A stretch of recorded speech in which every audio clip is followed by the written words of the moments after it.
I don't know why my video is not showing. We hear your heavenly voice. So let's all take a pause, a deep breath. And when Queen Mother is ready, we will My begin with video an. is on, but it's not showing. Queen Mother, this is technology. Please don't worry about it. Let's take a moment of quiet. If you can't get it on, that's fine. If you can't get it on, that's fine. And then Okay. we look forward to hearing an opening prayer. May we clear our minds as we come to the throne of mercy tonight. May we bow our heads in reverence to God. Father God, we come tonight gathered in your name to do your will. We're asking you to lead and to guide us and to keep us in your care. Direct us and help us to completely commit ourselves to what we have to do. Sometimes our schedules conflict, and tonight is one of those nights, and I'm sorry. But I'm grateful, so truly grateful, that you have called me into your service, that you have stretched your arms around me and allowed me to be in the presence of all that are here tonight. So we ask you.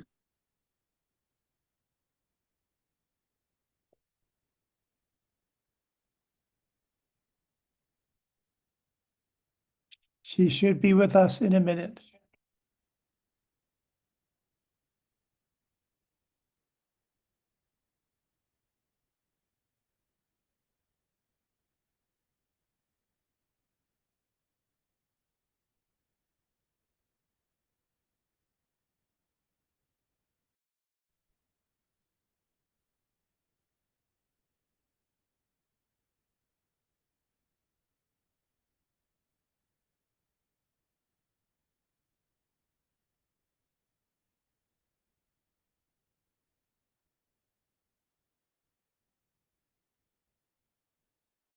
Somehow we're having technology problem.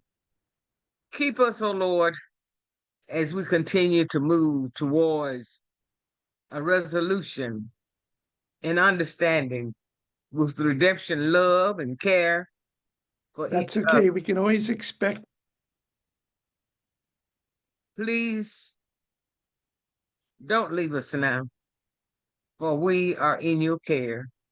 Help us to do your will as we pray. Amen.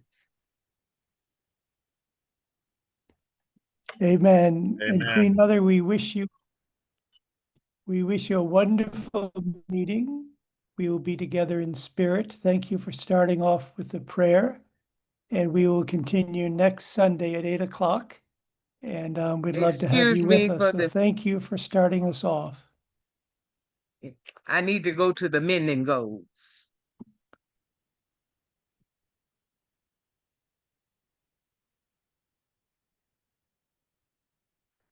Queen Mother, that is perfectly fine. That's perfectly fine.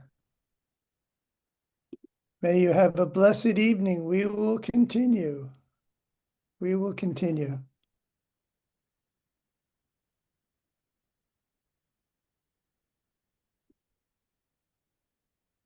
So, friends, you can stay with us as long as you wish, Queen Mother.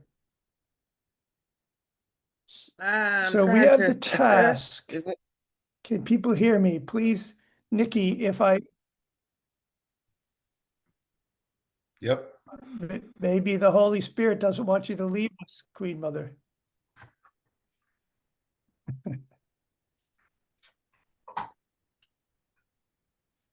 Can people hear me? Yep. Yes. Nikki, do you hear me? Yes. I didn't have the link. Oh. So do people hear me? I'm sorry. Can people hear me clearly? Yes, we can.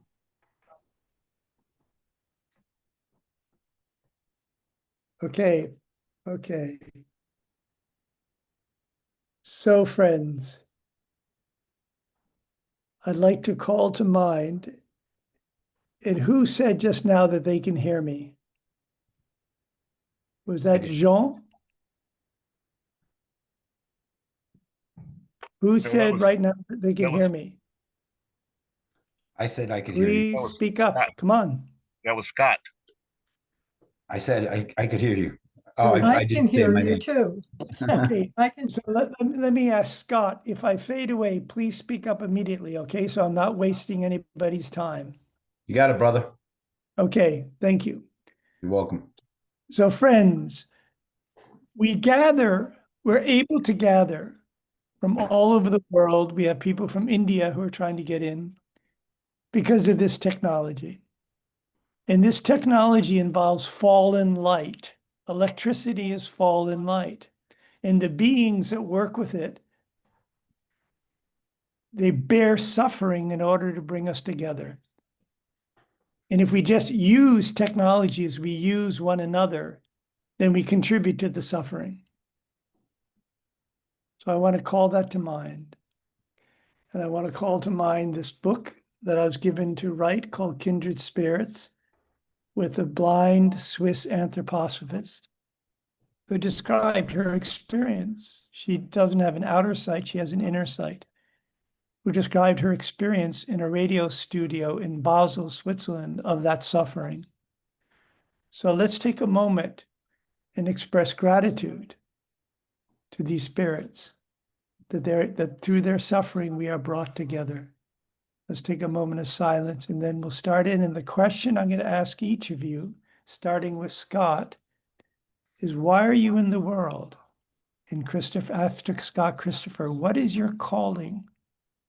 Why are you in the world, and what does it have to do with not just a cultural education that's not driven by money and by politics, but by the spirit? What does it have to do with this degree offering? So let's take a moment of silence and think about those spirits, and I'm going to ask Scott to begin. And if people could summarize in 5 minutes what their calling is. So a few moments, friends, of silence. Thinking of these suffering elemental spirits that bring us together, that are chained by the technology, by the fallen light, but that bring us together out of their sacrifice.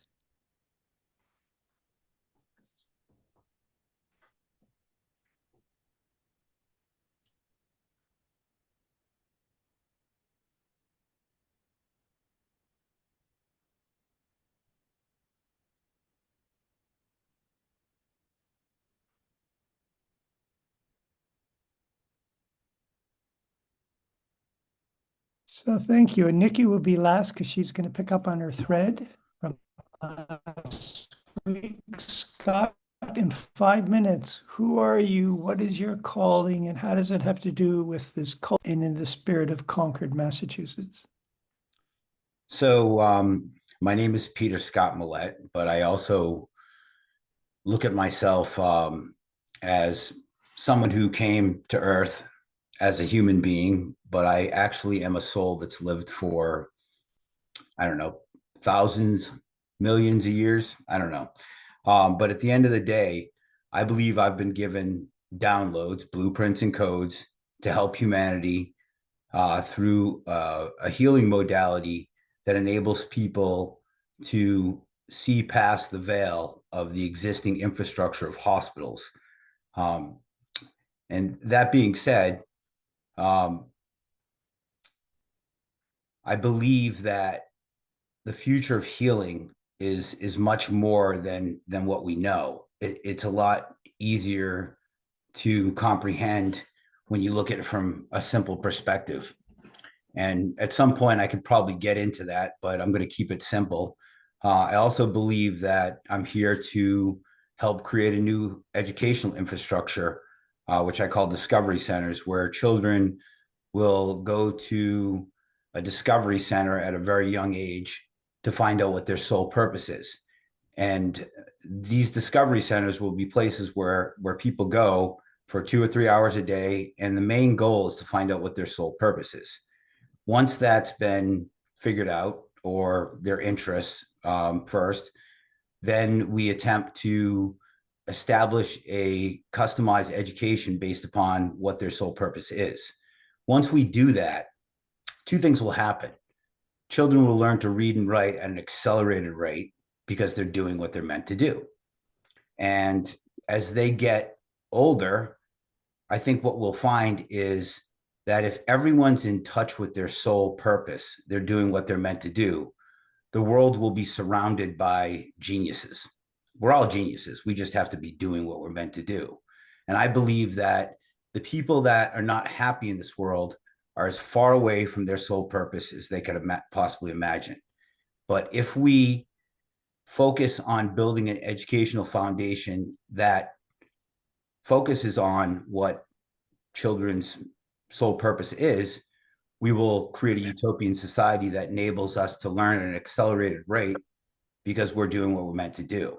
And when we do that, children will learn to read and write at accelerated rates, and they will be, you know, for example, if you're opening up a mechanic shop, you know, back when our great grandparents were children, they were opening shops and stores, and they were getting started at a much younger age. We've gone backwards, and I'm here to help with these different blueprints and codes through education, through healing, and so much more. I have a lot of different things that I do want to share at a certain point that are affiliated with farming, with healing, with creating a society where the big question I ask to people is, what would you do if all the essentials in life were provided?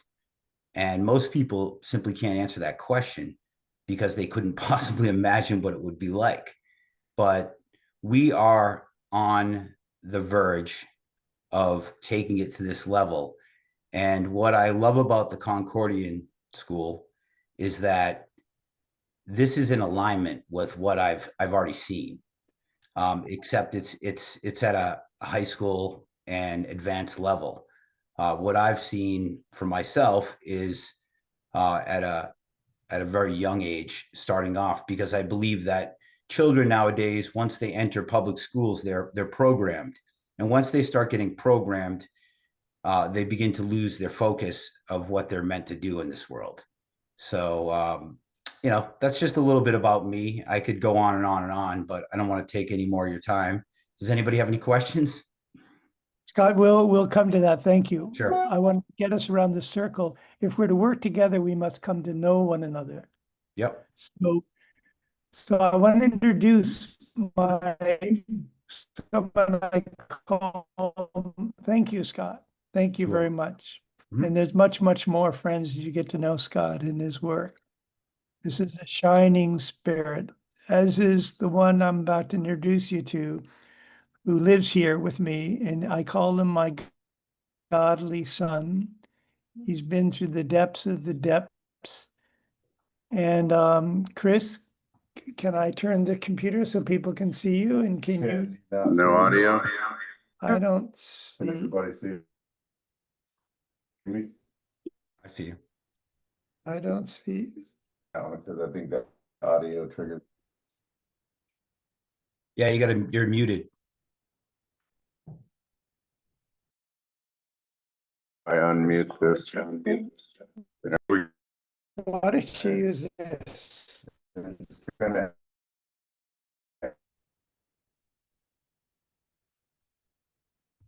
echo if I unmute this. Anthony Duffy. Depths say depths. The depths of evil know no bounds. But I am here with a simple understanding, I believe, of ones and zeros. I bring light into dark places. I've been through the Department of Defense over a decade and will never go back to the war machine. This Concordian agreement that I've come to know is way more than just synchronistic. My path has led me here in the most interesting way. And I have a lot of light to give. I'm not sure how yet. But that's what I'm here to learn. I appreciate you. Thanks, Chris. So Chris has done many remarkable things for someone in his 49th year. Has seen many things that many people couldn't bear. And his effort is to bring light into the darkness. Let us go to Andrew Williams Jr., my brother, whose feet I've been blessed to wash. Well, thank you very much, Stuart. However, I'm only here in an administrative, but I'm here to support. Thank you. Andrew, I don't want to let you off quite so simply. You are here. At least can we see you? And can you at least say a little bit more about why you're on the earth and what your calling is?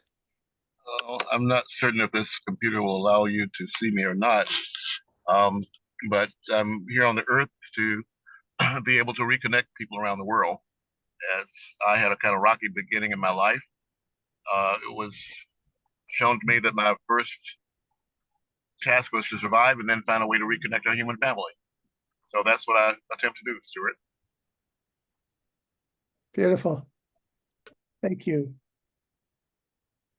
Andrew's great-grandfather or great-grandfather was a sharecropper. And on Fridays, correct me if I'm wrong, add or subtract, he would go to the boss. We're talking about outwardly a black lineage, to be paid. And he was particularly anxious one Friday because his wife was very ill. And as soon as he got the money, he would go and get the medicine for her.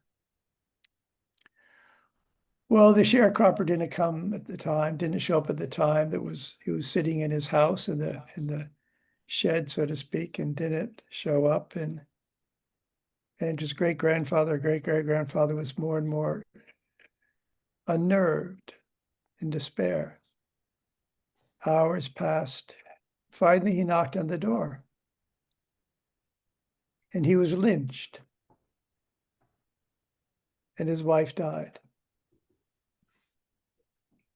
So this is part of the work we have. Dr. King said, unearned suffering is redemptive.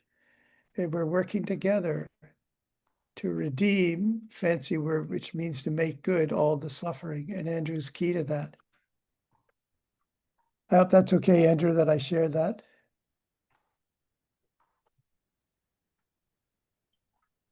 Yes, it's public knowledge. I have no problem with it. So let's go to another godly son, Jean Ferlyns Leon, who's in a sense a refugee in the Dominican Republic because his home country is Haiti. And Haiti, which was one of the first countries to stand up for its liberation, has suffered as a result. Jean, do you care to say who you are and why you're on the earth and what your calling is? Hello, everyone. Glad to be here. It's an honor. I would say that I'm still discovering it because for some people it comes a bit earlier, but for some others it comes a little bit later in life. But I would say that part of our calling would be to make sure that our lives contribute to the greater good of humanity, to make sure that you can bring light where there's darkness, and that's what I'm doing, and that's what I've been doing my entire life, either as a marketing agent or a teacher. But basically that's what I'm doing, making sure like my life contributes to something, the greater good of humanity. That's what I would say so far. But I'm still discovering my true calling. Beautiful. Jean, thank you. So, Brother Luis, Cruz Diaz, what has brought you to earth, Luis? What is your calling? How does it connect with the work here in Concord, our Global Village University? And Luis is a trustee of the Center for American Studies with a military background and much more. Well, thank you very much to every one of you. And the Almighty is lighting your spirit right now. Basically, I understand that I came here to change things, to transform people's lives and people's way of thinking. It started through my family, my grandparents, especially. Being in the Caribbean in Puerto Rico, we have Taino Caribbean descendants. I was partially raised with my grandparents, who were farmers, devoted farmers. Uh, they produced what the land and Mother Earth gave us, and they trained me and educated me in appreciating Mother Earth, appreciating the gifts that she gives, giving thanks for providing for us. And from there, I continued university education, which I left for the military.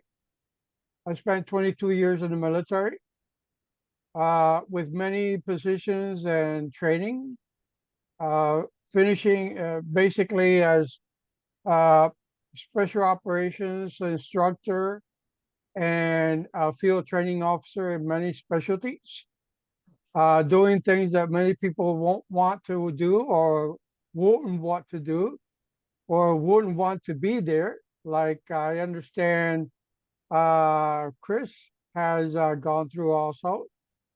But then I continued providing those education, training, and developing skills into the manufacturing, construction industry, and teaching employees, teaching brothers, teaching fellow co-workers how to do things without losing respect, without losing integrity, without losing focus, maintain an ethical standing regardless of the situations, which may cause you many problems in the corporate industry, but that's what you have to pay the price if you maintain a strict foundation, a solid foundation.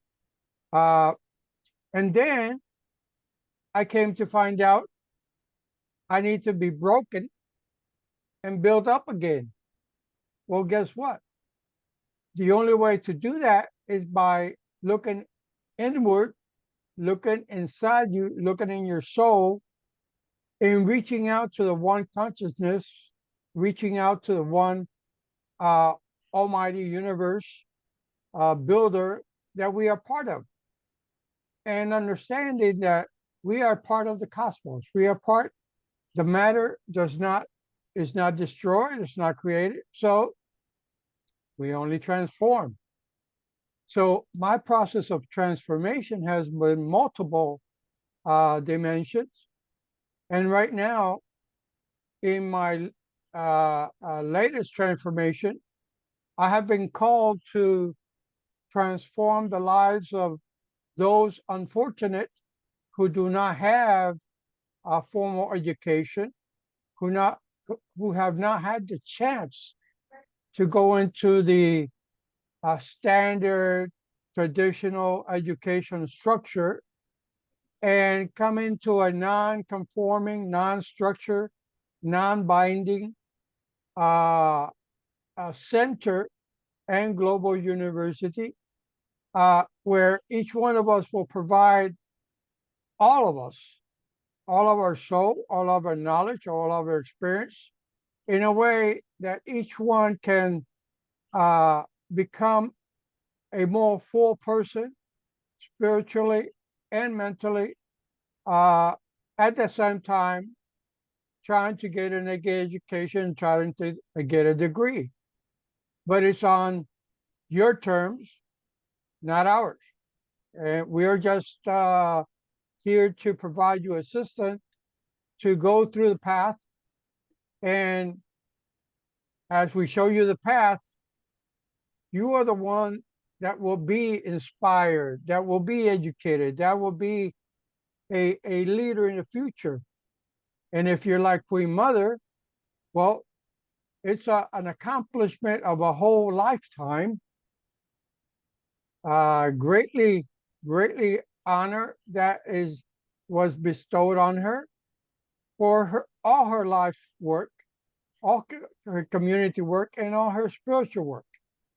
So we are all here as part of one spirit, one entity, one mind, one consciousness. And if we think of it that way, we're not individuals. We're all united in the spirit. Thank you, Louis. Thank you. So before Nikki comes, who I've asked to take 29 minutes and 59 seconds to bring us a glimpse of her work, I want to share a little bit about myself. I sometimes forget myself, but I'm learning in this process. So you're not on. I will come on camera, thank you. So, friends, I'm a native son of Concord. I was born on the land of the co-founder of Concord, Simon Willard, whose initials I share. And my calling is to try to speak the truth in love. I used to say to break the spell in my younger years where I was born of much pain and suffering and sadness at the state of our world. I lived through the assassinations of the Kennedys and King. But I learned, having been broken myself, that it's about lifting the spell.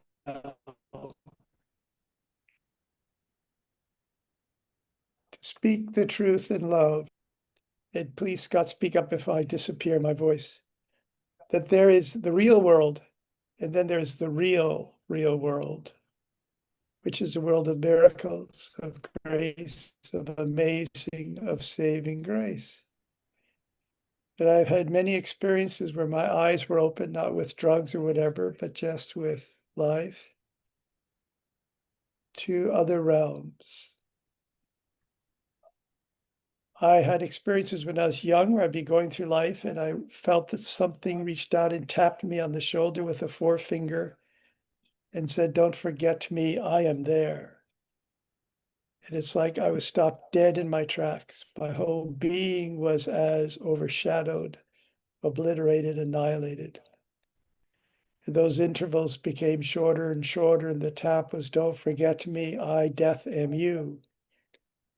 I knew I had to get my feet off these shores.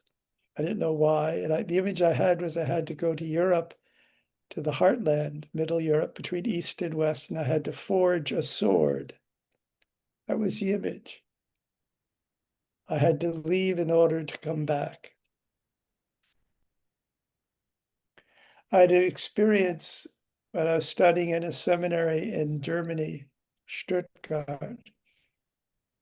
I was granted a vicarious experience of the crucifixion of Christ, where I was there and I ended up with a heart attack. I don't remember anything, but as the crucifixion was described, I heard the words, "Do you want to hear this, Stuart? Do you want to hear what you've heard hundreds of times before, that the Son of God, some say, was nailed to a cross? He could have called on legions of angels, some others say, but his task was another." And as it was describing how their nails that went into the hands and the feet, I heard a voice say, as I mentioned, "Do you want to hear this? Do you want to hear what you've heard hundreds of times before?" Not that I was particularly religious, but one hears these things, but never took to heart. And I said, yes. And my heart opened, and then I apparently fell off my seat. And interestingly, the seminarist who was sitting beside me, who I spoke with later when I came to, maybe a week later, she said she'd been in MT and she never experienced so much pain in her life. Well, I don't say that to say how grand that was or grand it wasn't, because I didn't experience anything. But when I opened my eyes, Mother Mary was gazing down on me. And it took me about 40 years to realize that I had been granted a vicarious experience or experience in spirit of the crucifixion, that I was at the foot of the cross. I came back to this country and felt that my calling, I heard in Europe, the American just chases the buck. And while I understood the truth of that, I also knew there was more. What's behind the buck? Once upon a time, a gold standard. What's behind the gold? Originally the sun. What is the American truly chasing? And I felt that that story needs to be told, the other America. And that led to the Center for American Studies in this Global Village University. I'll say one last thing about my work to try to lift the spell, not break it, but to lift the spell by speaking the truth in love. We published the Dialogue, a journal of insights in Concord, picking up on the dialogue of Emerson and Margaret Fuller, which was published from 1840 to 1844. The dial is that instrument that follows the passages of the sun. And the Dialogue, a journal of insights, was adding the logos to the dial. And to make a long story short, and then I'll conclude and introduce Nikki. On Constitution Day 2012, my heart was broken. And I wasn't able to sleep. I wasn't able to sleep for months. And I descended into hell. It reached its nadir or its deepest point on Patriots' Day, 2013. About 2 minutes before the Boston Marathon bombing. And I was taken into a realm of deep darkness for 3 days. And then on the real Patriots' Day, the 19th of April, I was transferred to a psychiatric ward. The diagnosis was called depression, but for me, it was despair. It wasn't about chemicals in the brain. It was about what was being born in the heart. So I was there in this psychiatric ward with despair from the real Patriots' Day, the 19th of April, until the 4th of July. And on the 4th of July, I was granted my independence. That is, on the day, 3rd of July, I was all but comatose. It was so dark, and the despair was so deep. And on the 4th of July, after 2 phone calls with family, I couldn't explain what I was going through. So I really, when calls came, I would have preferred not to take them, but you know, you can't leave the phone hanging in these wards because then others can't get calls. So I took the call from my former wife and then from my brother. And I was able, whenever anybody asked me how I'm doing, I would just turn it back to them. Well, how are you? Because I couldn't explain what I was going through. And I shared some things with them. I don't know how I did it, but they really appreciated it. When I hung up, I thought, maybe I have something to offer after all, because I was so overshadowed. These forces of darkness are so klug, one says in German, klug, so clever. I was absolutely overwhelmed, comatose. And I was granted 2 insights. And the first was, and then I'll finish and introduce Nikki. The first was, Stuart, if you want to accomplish your mission in life, you need to understand the other side better than they understand themselves.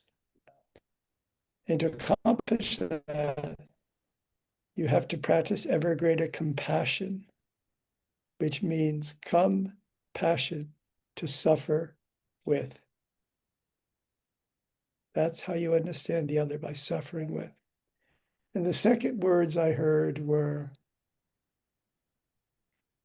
whenever, Stuart, anybody says anything negative about evil, you must respond either silent, either aloud, or if it's not appropriate, silently, by saying, God bless it, evil, and God keep it in its right place.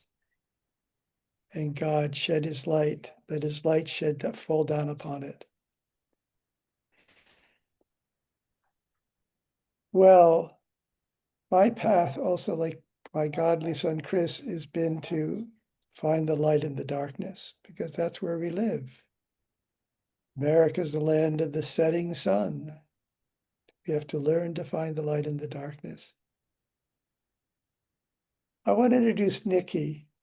And Nikki's an older sister.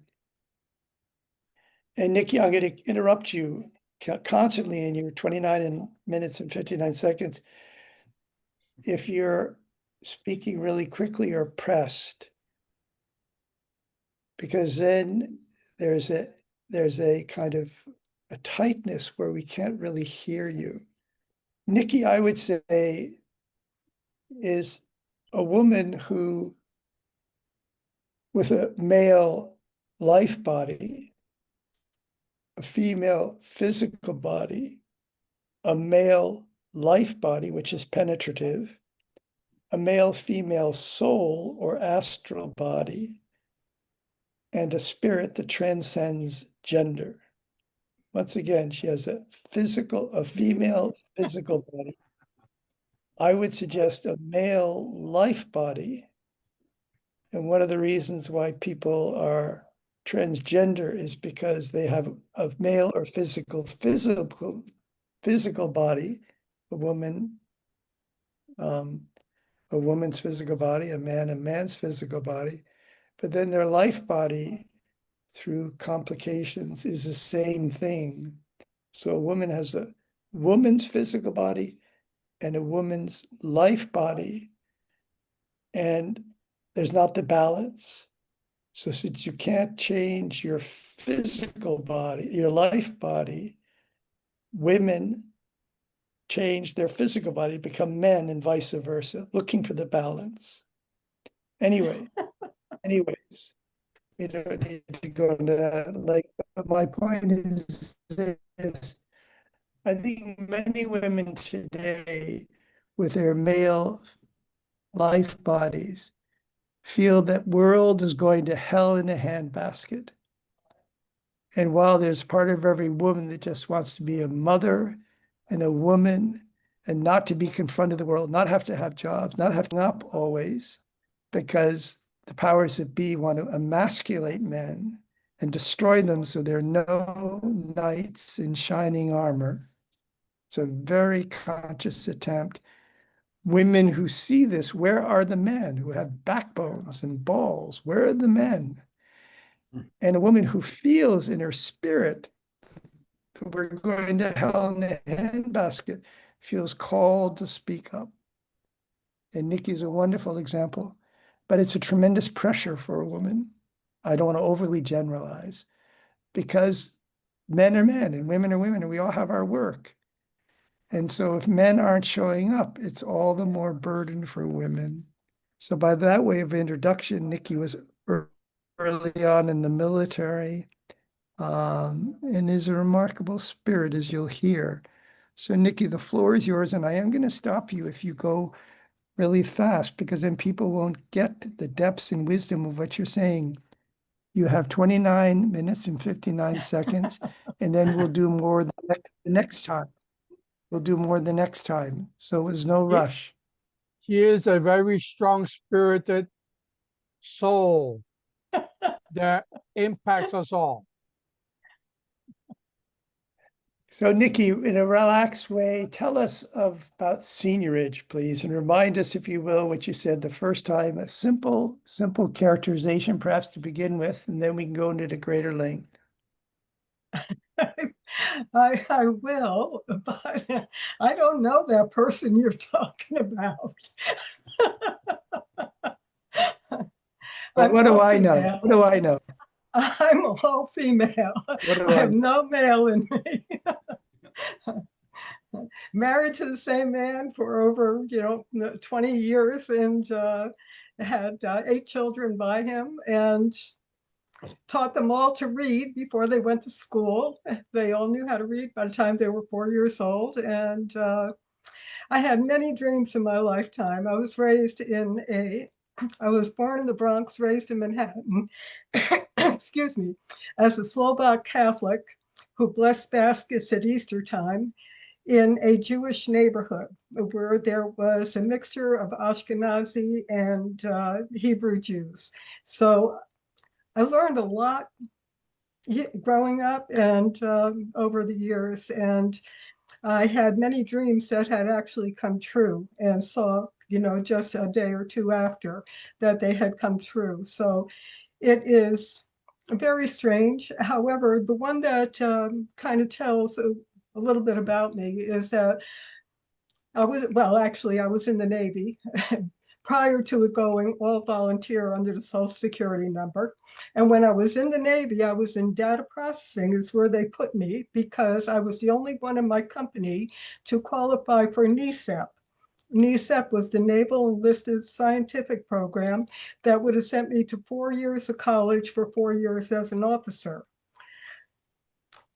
I didn't have a college degree. There some of the girls I was in boot camp with had 2 years of college, and here they are in boot camp, and they aren't NESEP. I am. I just got out of high school last year, in 1960 and 1961. Here I am, qualified for a NESEP program. So I had a choice, either to be a trade admin, where I would be teaching people how to use, equipment for airplanes, like a teacher, or a data processing. Well, being that a lot of the people in my family were very numbers oriented and, wonderful, wonderful skills in that manner. But anyhow, I didn't know what a trade admin was, so I went into data processing, and they called us machine accountants back then. As a machine accountant in 1961, that is when computers took up 2 rooms and the punch cards were still going on. What they were doing is when the military personnel were being either transferred or getting out, what they were doing is replacing them with civil service. Now, you can't fire a civil service employee unless you really have a good reason for doing that, right? These guys were sitting in the chow hall, and they were joking about how they were putting codes in the Fortran and the COBOL language for job security. In other words, I'm going to cause a problem, and I'm going to, show you how to fix it. So, and that way they get to keep their job. So when they came out with the computerized voting and stuff like that, of course, I was, incensed with this. And I said, how many people hold the codes to these, computers? And I was at a meeting in Vegas. I was living in Las Vegas at the time, and county meeting, and they were talking about the voting machines. And when they said, that they were going to be using them, I just raised my hand and I asked a question, and they looked at each other and, oh, 1 or 2 people. And I said, out loud, I said, for a piece of bread, a man will transgress. And they just kind of looked at each other, but they went on with the voting equipment. Here in Pennsylvania, when it came about several years ago, I went ahead and I told them, about that and all that. So they use the mark sensing. So there's ways to kind of, when you know what you know, and you know it, and you're able to reiterate it to those who have something that they can do about it. I'm into doing that. And one of the dreams I had is that there was all these white horses, and they were coming down the road, and they all had riders and everything. And I'm looking at them in my dream, and I'm thinking, oh, what is this all about? And then I realized, well, that's me running alongside calling cadence. You all know what cadence is, right? You got to keep the rhythm and get it going, saying the right things. So I feel that that's my calling is, calling cadence. And what you do with it is going to be up to you. But, it'll get there, right? Yep. And my brother was a narcissist from the day he was born, apparently. Tried to throw me out of the crib when my mother brought me home from the hospital. And he was like that all through his life. And I realized that even narcissist personalities, if they are trained to do the right thing, they can be very, very helpful, because the narcissist is who's taken over this world at this particular time. But we don't know how to handle them, because we're told we're not the what's wrong? We're 62% of the population, but we have our different gifts.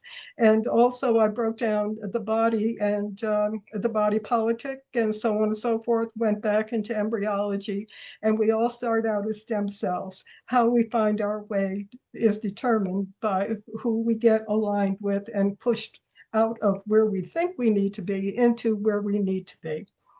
So that's the only reason I'm here with you guys, because or another I got pushed into this.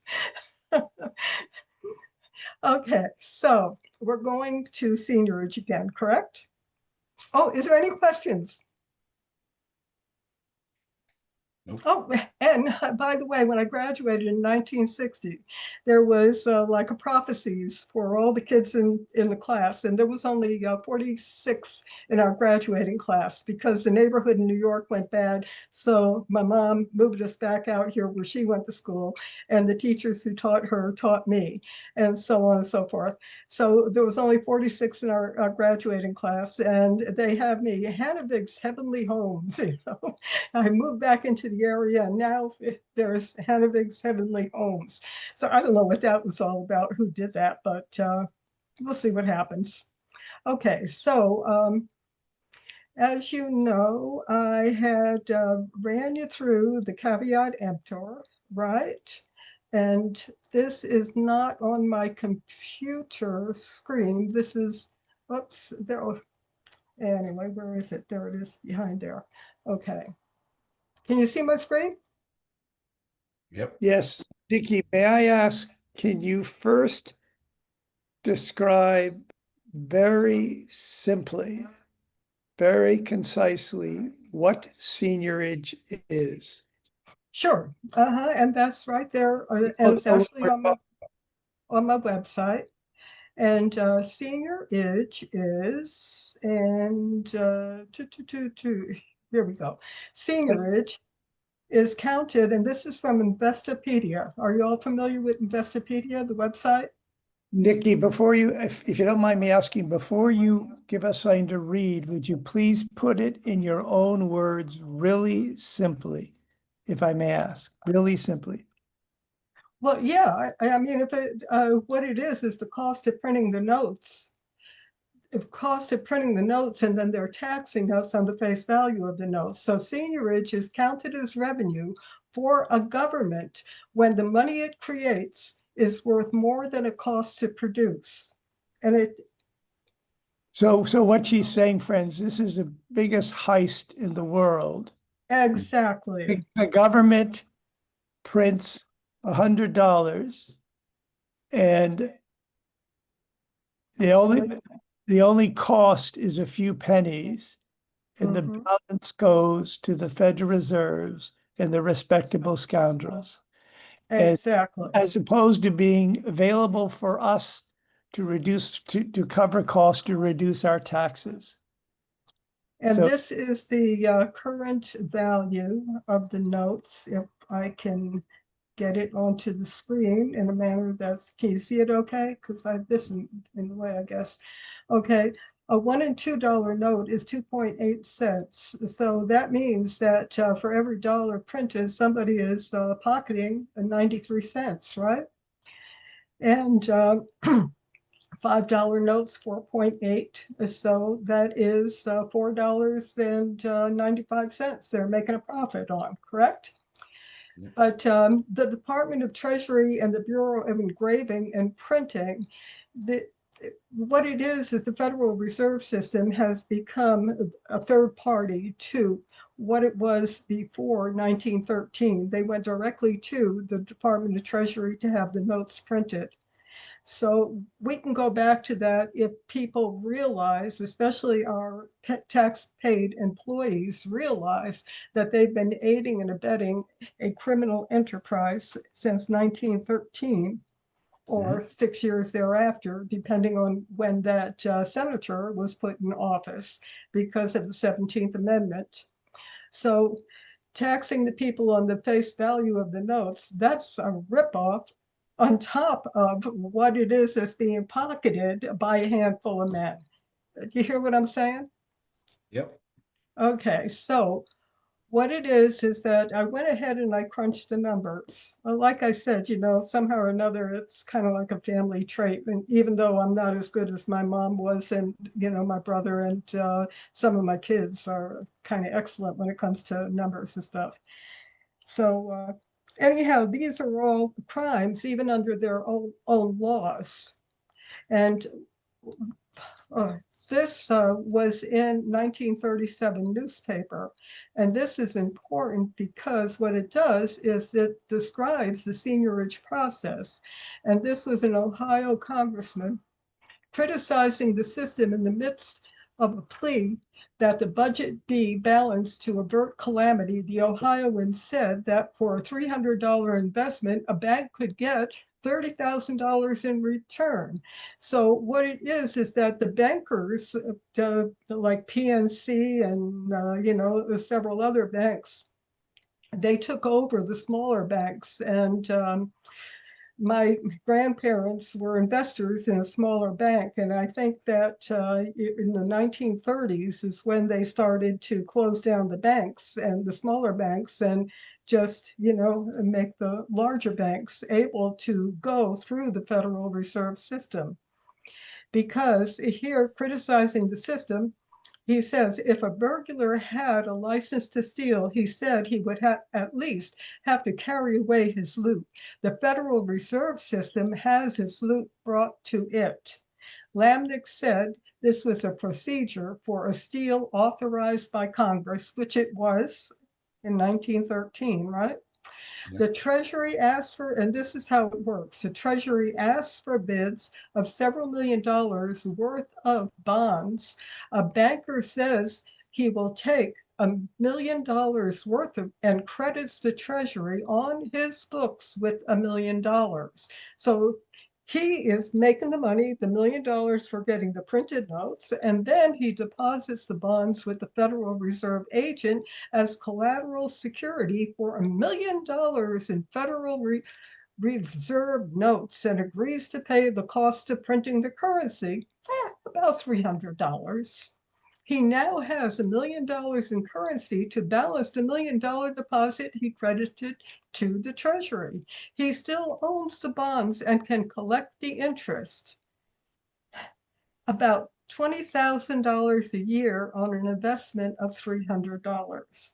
Right there, it tells us this, and this probably was in your newspapers in 1937. April 19th, as a matter of fact, 1937. So that is, I thought that was a pretty interesting, date when I found this article. So anyhow, where I'd like to go with this, if you want, is to tell you how to use the template so that you can do this in your own area. Are you all familiar with templates? What do you call it? Template? This is a template for seigniorage, but Excel and Liber. Yeah. Are you all familiar with how to use it? Have you done this since last week? No. To find out what's going on in your community? No. No? Okay. Well, I gave Andrew this sheet so he can share it with everyone. But what you can do is just go ahead and take and copy it, and then down here at the bottom, just sheet 2, and just go ahead and paste, and then just strengthen it to where it needs to be, or put it where it needs to be. I'm sure there's a better way of doing this, right? Just, I should have done this before getting on, but come on, where are you?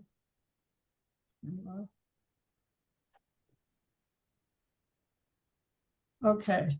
Do you know how much your community needs at the moment, or do you have anything in mind? Nikki, people haven't picked up that thread, so just take us through it yourself, please, if I may suggest. Okay. Let me get this to, why is this so, I'm sorry about this. I believe Puerto Rico is $52 billion in debt. 52? 52 billion. So that would be 5-2, and the billion would be 1, 2, 3. That would be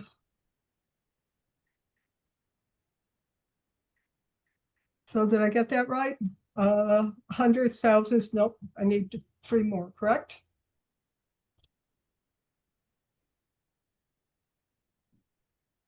And I need to put commas in there and not. I don't need to put the commas in there. The commas will actually go in there. Didn't mean to waste your time, but I'll put the 2 zeros in there. Okay, so 52, and that ought, oh, come on. I'm not used to doing this, you can tell. Okay, all right, format, down sheet, data. Where is the, anyway, you guys know how to fill cells. There we go, fill down. All right, okay. So what that did, that went ahead and it changed because the dollar notes and the production cost and times the cost and the production, but we haven't done all that yet. Okay, so how many parcels is the 52? How many people are obligated to pay?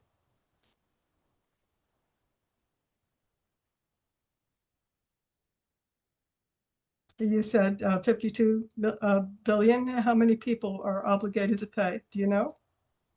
Oh, I see. I don't have the comma in there. That's what's matter. Our population is about 3.1 million. Okay. Hang on a minute. I messed up here. I didn't have couldn't figure out what. Come on.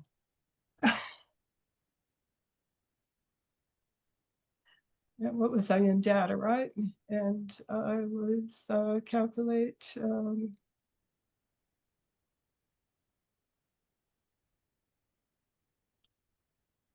So here we go. Okay. Okay, how many? How many in the 31 million. 31 million? 3.1. So 3, 1, 1, 2, 3, 1, 2, 3, 1, 2, 3, correct? No, that's a million. Yeah, I put down billion. 3. Like I said, I don't have the gift like my kids do, and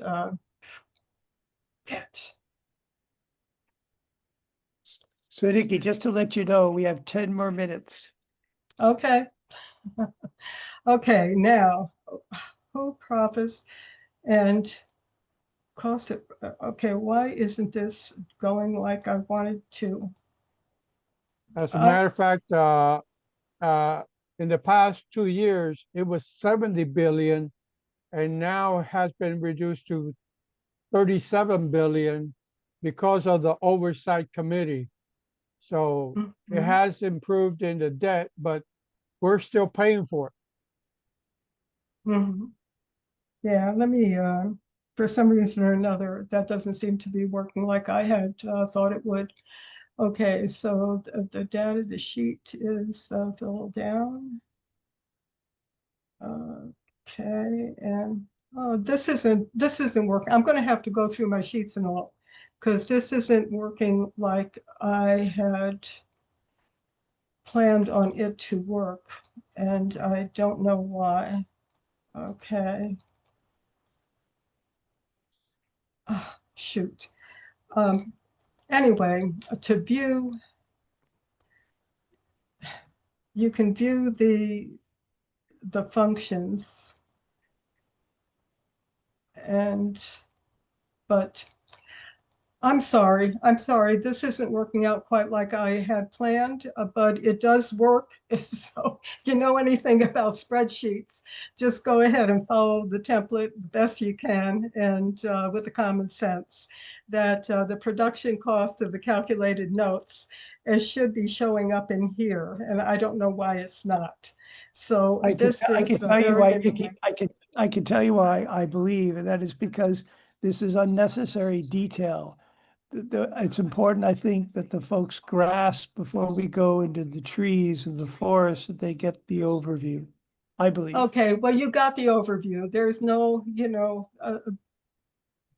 unless you know something that I don't know and you want to tell me that about the overview. You saw that how it was in 1937. You can look it up in your own newspapers, April 19th, 1937, and probably find a similar article about that Ohio congressman. There's the Federal Reserve System hit by Lamnick. Not that without the Federal Reserve System hit by Lamnick, but there was another one, Clues, a fellow named Clues, was going around in 1910, and he was telling the people in 1910, and that was in newspapers also, that if the Central Bank Act is passed, and that's what passed in 1913 as the Federal Reserve System, if the Central Bank Act is passed, that they would become an oligarchy of plutocrats more powerful than government itself. That was an article in the newspaper as well. So the people were warned. So check your local newspapers, and that was in May of 1910. And if I find it, I shall share it. But it's just one of those things. I am so sorry that this did not work out like I planned. But then again, it's not Nikki, something I do every day. Nikki, one interesting point that I would like to make is that when the United States took over Puerto Rico, the first thing that they did was cancel the Puerto Rican money.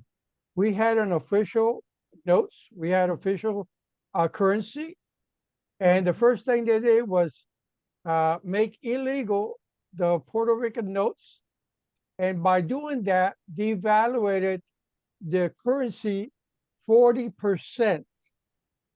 And in turn, it devastated all the industries, the majority of the industries, and then they brought in the United States industries to take over for the profits. Yep. Well, and this is, yeah. And what year did it take over Puerto Rico? It was in 1948, 1952 was the first actual constitution of Puerto Rico. But before that, in 1948, when the Spanish War and Spain turned over Puerto Rico to the United States, and in that time span, they so-called put in an official democratic elected governor, but the fact is he was placed because the Constitution was written by the United States, and the original Constitution that was created by the Puerto Rican assemblies was scrapped because it had too many things that were in favor of Puerto Rico and not in favor of the United States. Right, and and the thing is that the phrase "of America" is only in the 1787 Constitution 3 times. Everything goes by secession and acceptance, contract law, into the 10 mile square. And that's why the 10 amendments were so necessary back then before it was actually ratified. But here's that this Cruz, he was here in the Scranton area. Scranton, of course, is Biden's hometown.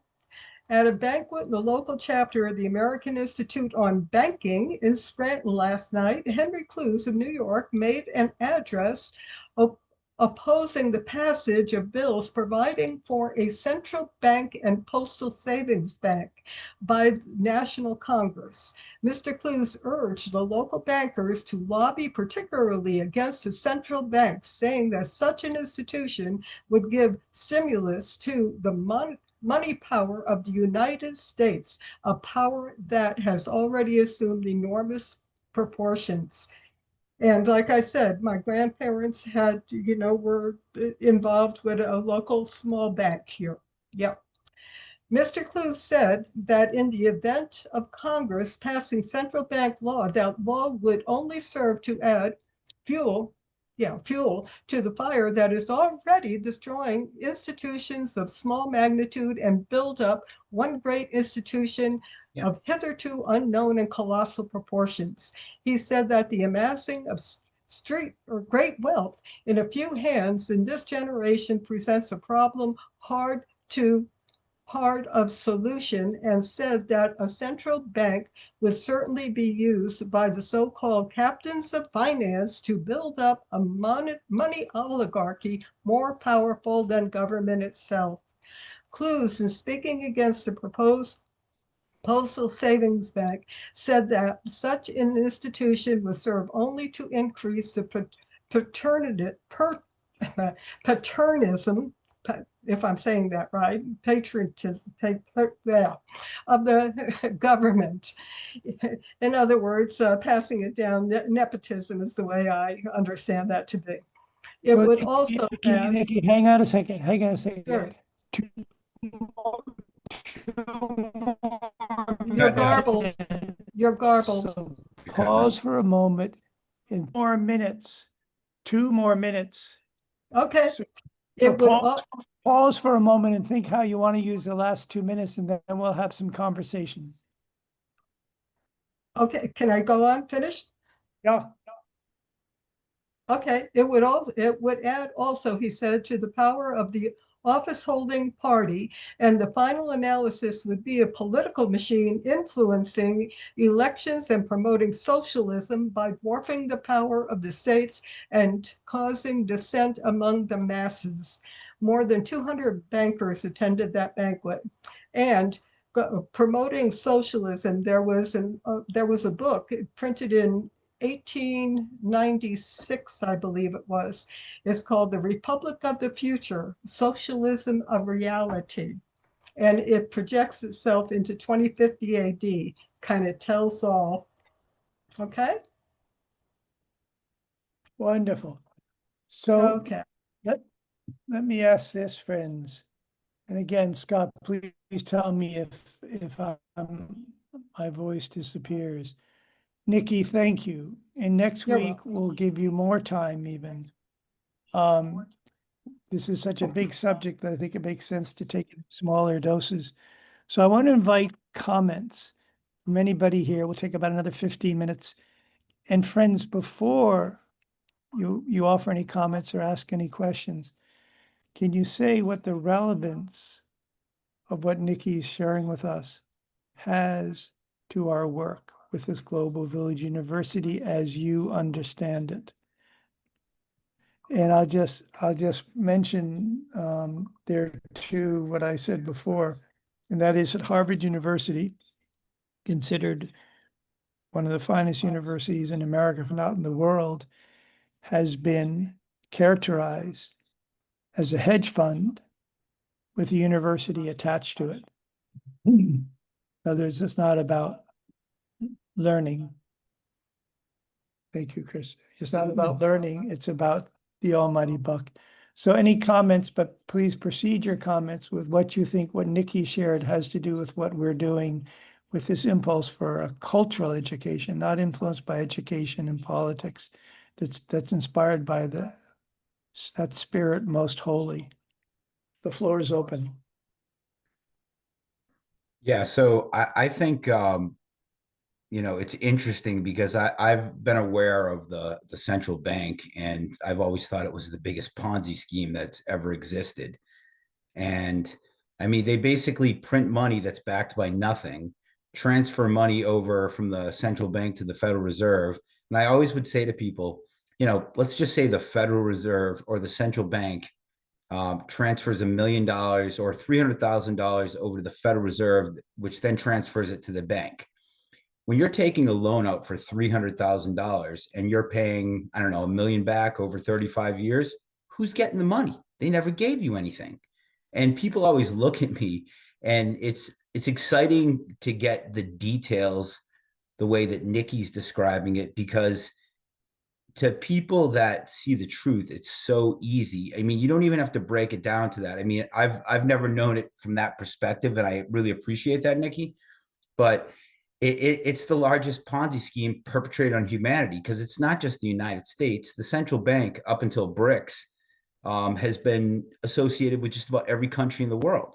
So how do you have world dominance and power? By controlling all the money. The central bank has had a monopoly on money since 1913. And you know, and in every war that our soldiers have gone to fight, you know, I mean, my dad, you know, whether he was in the Navy or in the Army in Vietnam, you know, when you really start looking into it, you know, what was Vietnam? It was the largest opium grower in the world. And, you know, and I know people that were in the CIA. I've actually gotten information directly from them that my father would say they'd go into a territory in Vietnam and they'd clean it out, but they couldn't occupy it. And I'm like, well, why would you be fighting a war if you go into an area, a bunch of soldiers get killed trying to, you know, infiltrate that, and then they have to back up? And it dawned on me, the CIA was going in there and they were cutting down the opium fields. And what they would do is when it got hot again, they would have our troops go in there, get killed, and push them back. So they couldn't occupy it because the dirty deeds that were going on were getting the opium. You know, and you just, now you fast forward it, you know, to Afghanistan. What was Afghanistan? The largest opium producer in the world. So our troops are going to these places not for freedom, but to enrich these bankers who are making money on both sides of the war. I mean, when you see it, you can't unsee it. And the problem is, you know, and you know, this is what happened to me. I started speaking out in parking lots, and I was in Cummings property in Woburn. I'm out in Wisconsin right now. I'm safe. Okay. But at the end of the day, I was approached by somebody that told me that Bill Cummings, who's the richest commercial real estate owner in Massachusetts, told me to take it elsewhere. Now, I'm not going to repeat what I said, but I was a little fiery back then. And my approach was to go head on with the machine. And that didn't bear me very well. You know, I had police following me. I had my business collapsed. I had my mortgage like messed with. I mean, I literally had to move. I had to sell my house because I was going to lose my house, and my business was sabotaged. And, you know, it's interesting when you try to go head on, you know, you learn very carefully that, you know, you can't do that. You have to come at it from a grassroots perspective. And that's Scott, if I may jump in for a moment, is a difference between breaking the spell and lifting the spell. Right.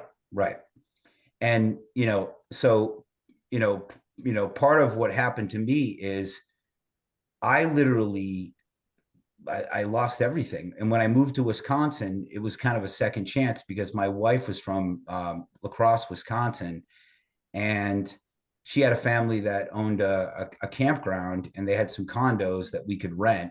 So we moved out here, and I got to tell you, Lewis, when you say you have to fall apart to find yourself, I fell apart. I mean, I fell apart. Like I was broken. I was depressed. You know, I had to hide myself from my wife and child, and I'd break down and cry. And one day I found meditation.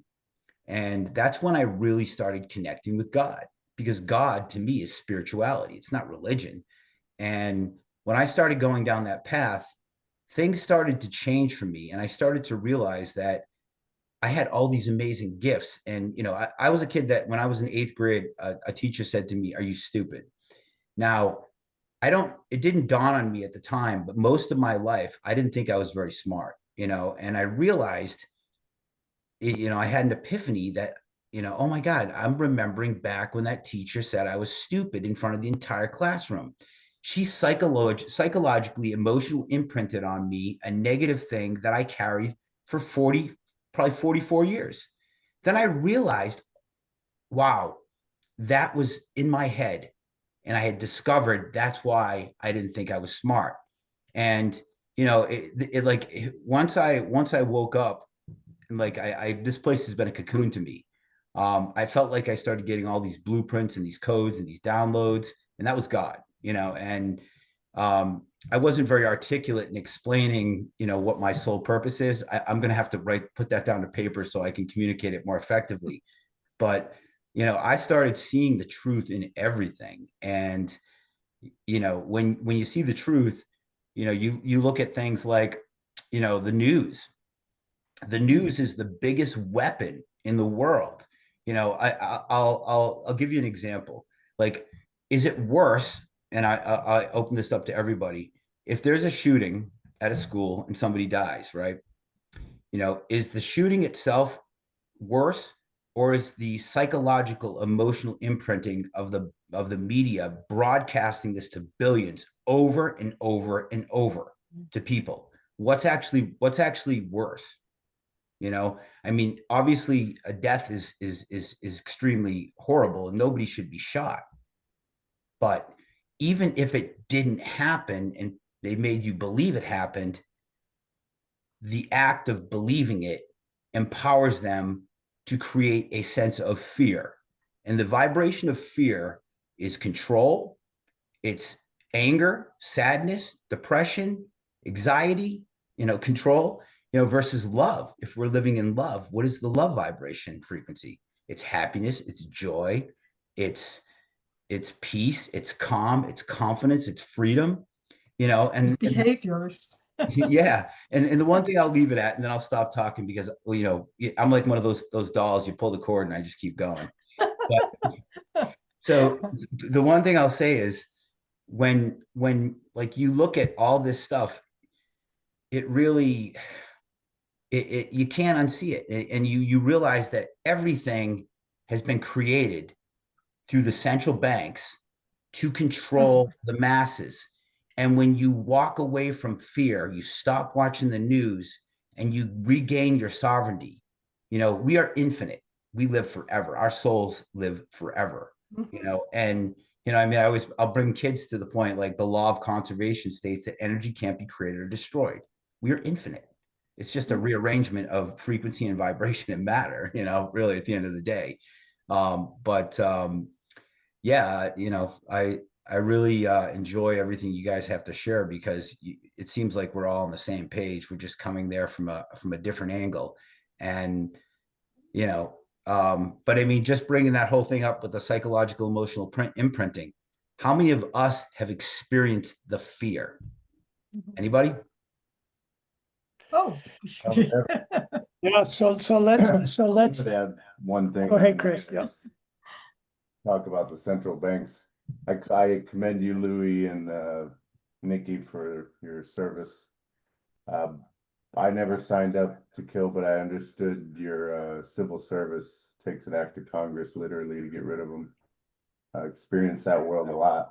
I just wanted to mention that we're still in this battle that you guys speak of with these central banks. If you notice the last, Absolutely. Yep. North Korea and Iran that are not on the central banking system, and how amazing they're the bad guys. So South Right. we already had down South America, so Puerto Rico's, we took care of that. I believe a few years ago it was a Syria uprising, because Syria was one of the last countries, but that one's done too within the last 5 years, or maybe Yep. longer. Time flies when you're having fun. Yeah, I hope this knowledge is power, and I believe if everybody knew more, we could. Absolutely. So Mhm. that's what I'm here to see things really. Thank you, guys. Good. And Louis, what- let's hear from others as well. Comments to what Nikki said, but can you again relate it first to what we're doing? Because this can seem to come from, where is this coming from? Left field. So if you can relate, Louis, what you've heard Nikki say to what we're doing, this Global Village University, and then offer any comments or questions. Definitely, maintaining on track of what Nikki had stated, I've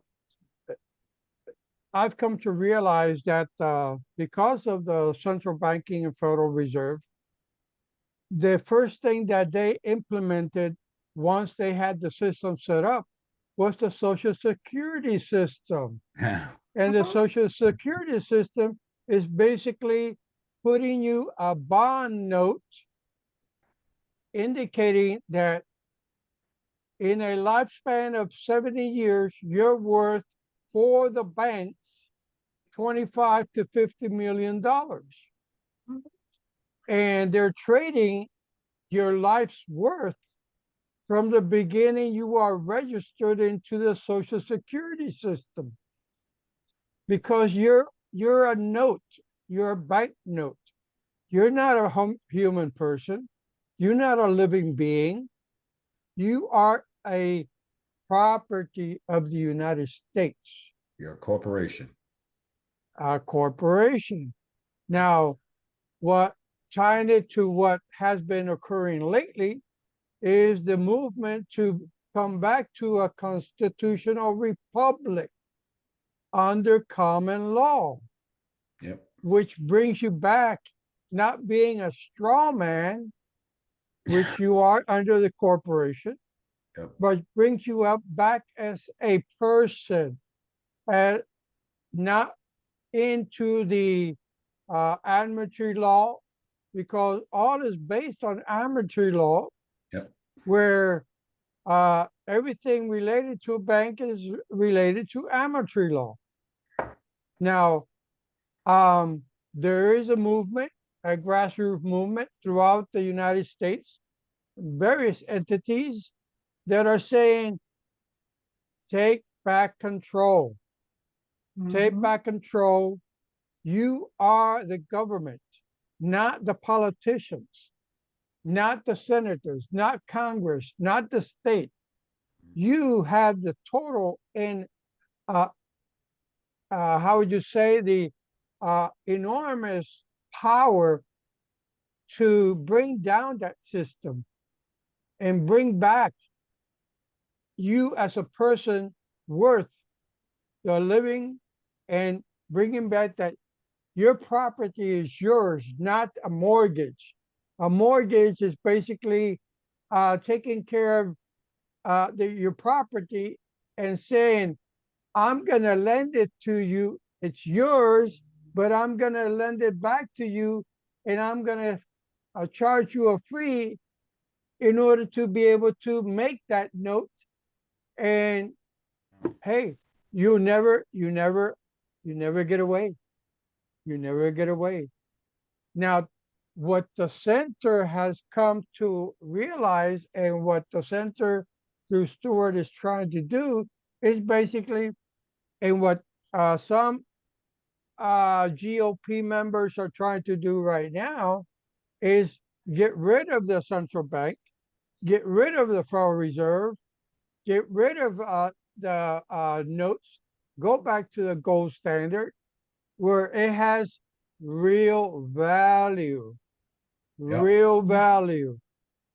And one of the initiatives of the center is to bring that grassroots initiative to the concern of the Federal Reserve and the central bank and say, this is, I wouldn't say the word, but you can understand, you're crooks. You're crooks. You've been crooks since 1912, 1913, and we're not going to let that happen anymore. We're going to take control back. But in the sense, bringing back control also brings back a responsibility. Now, if we want people to leave being crooks, you have to re-educate them, because it's all been a brainwashing, fear-mongering. The government and the politicians have control because they create the problem and then tell you, hey, we're here to help you and we have the solution, but it's only to get you more in fear, more in debt. Yep. As long as they control you by fear and by ignorance, they have you by the big. Exactly. Exactly. And we here at the center are trying to awake people, awake them that they have the power, they can build the knowledge and the wisdom through the connections of the people that are here, willing to provide that insight. That we have been awakened a long time ago, and we are the lions battling evil. We are the lions battling evil, but we're doing it not with arms, but with a spiritual sword, telling you, come back to reality. We are one. We are united as one consciousness. But if you continue that path, you cannot come into this path. And like I said before, you have to be broken to be built up again. Like many of us has crossed that path many times. And we have to bring that uniting spirit. We have to bring that uniting spirit back. Yeah. And your sword is love. Yes. A quick question. Louis, how many people did you say were in that area there that we were talking about when I was trying to do this the first time? Yes, 3.1 million. 3.1 million? Is our actual population. And right now, the overall budget deficit was 70 billion. Now it's down to 37. Okay, so there's over a billion people there too. Yep. Okay. Okay, I think I got it, but I'll finish it up later. But I did want to mention that Scott, they've been telling us what they're doing all along. When I was in the military, we were personnel. Then when they took the silver out of the coin, we became human resources, disposable commodities. Yeah.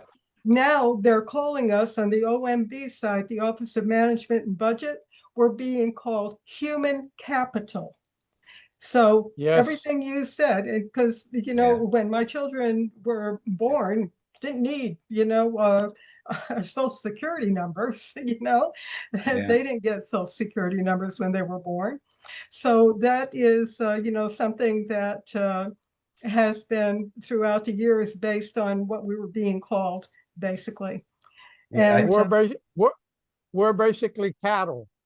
Yeah. We're chattel. Absolutely. And that's human capital. And we're capitalized. So when they capitalize your name, you're capitalized. Well, it's interesting because part of what they do and how they believe in this, what they believe in, they have to tell us. And they tell us through a variety of different ways, through movies. It may not always be directly, but it's right in your face. And, you know, half the time I can't watch a movie, you know, like I've got a 13-year-old and, you know, I'm a dad. I had my son at 40, so I'm an older dad, got to keep up with Okay. the young bucks.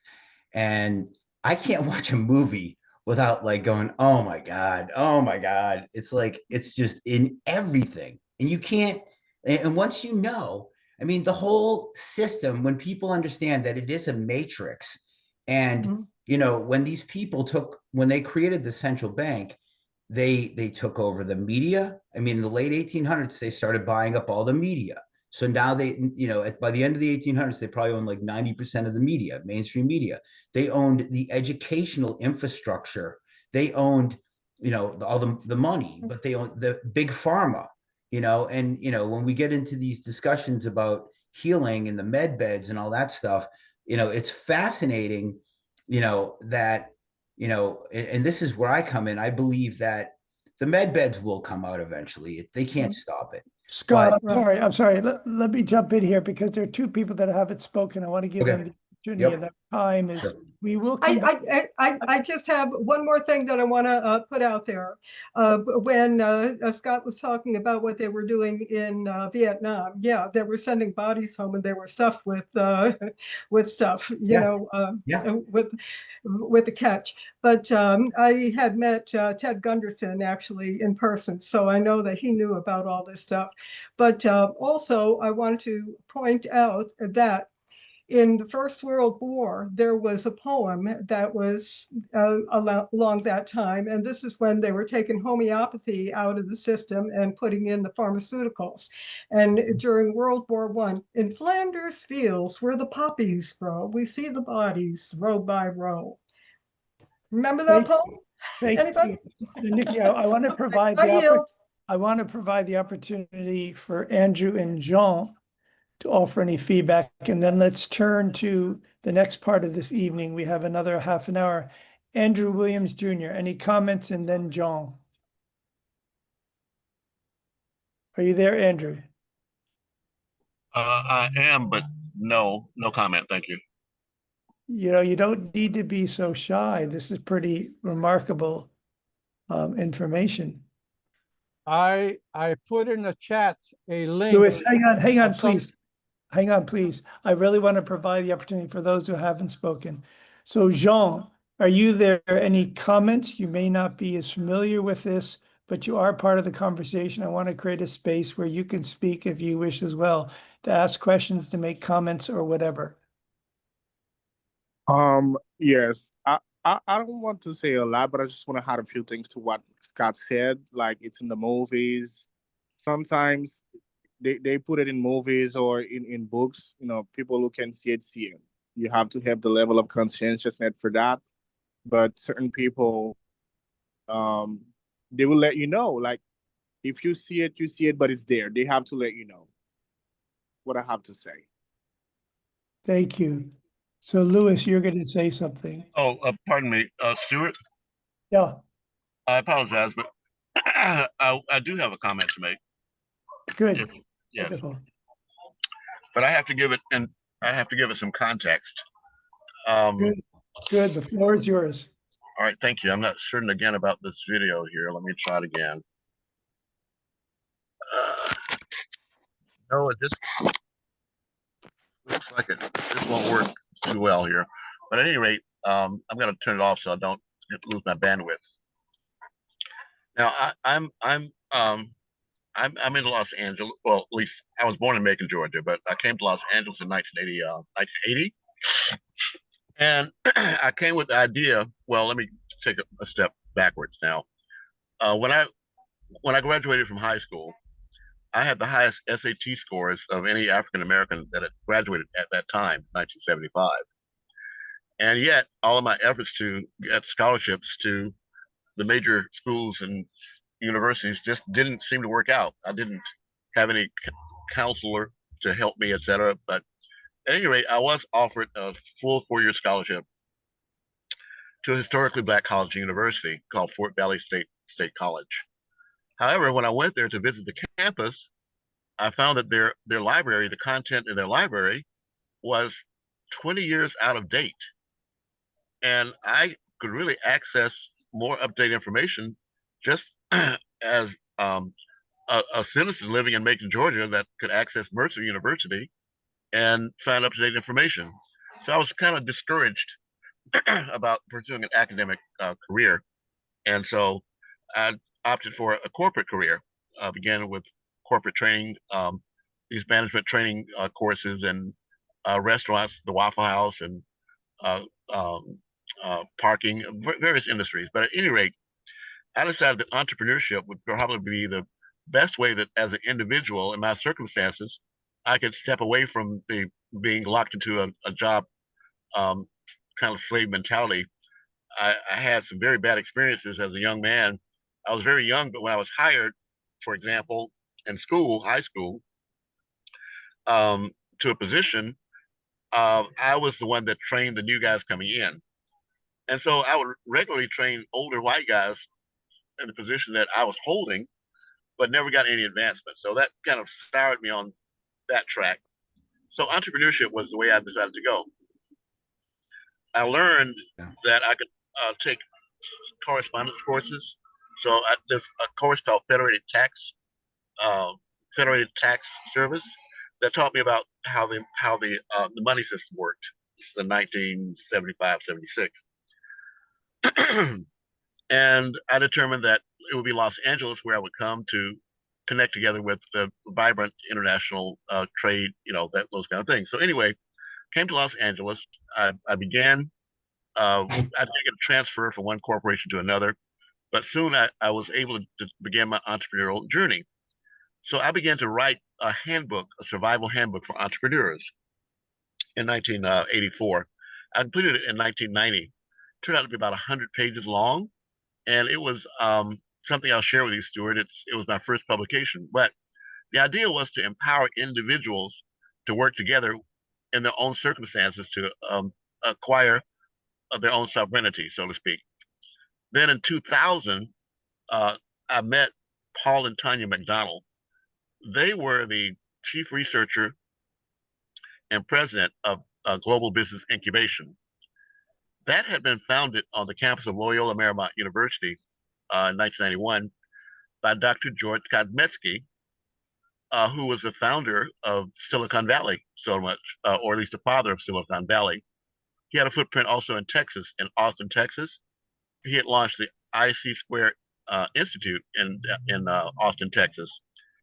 And in Los Angeles, I met them in 2000 when President Clinton had issued them the Presidential Award for the work they had been doing in downtown Los Angeles. So Paul and Tanya introduced me to Dr. Kosmetsky and also a Taiwanese professor, Raymond Ye.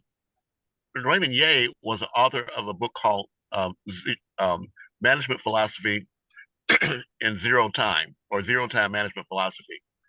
And Dr. Kosmetsky was a well-known author. So together they created a book called The Corporation of the Future in Zero Time. It was at that time in 2000 when I became an advisor to them, and also they took me under their wing as mentoring me.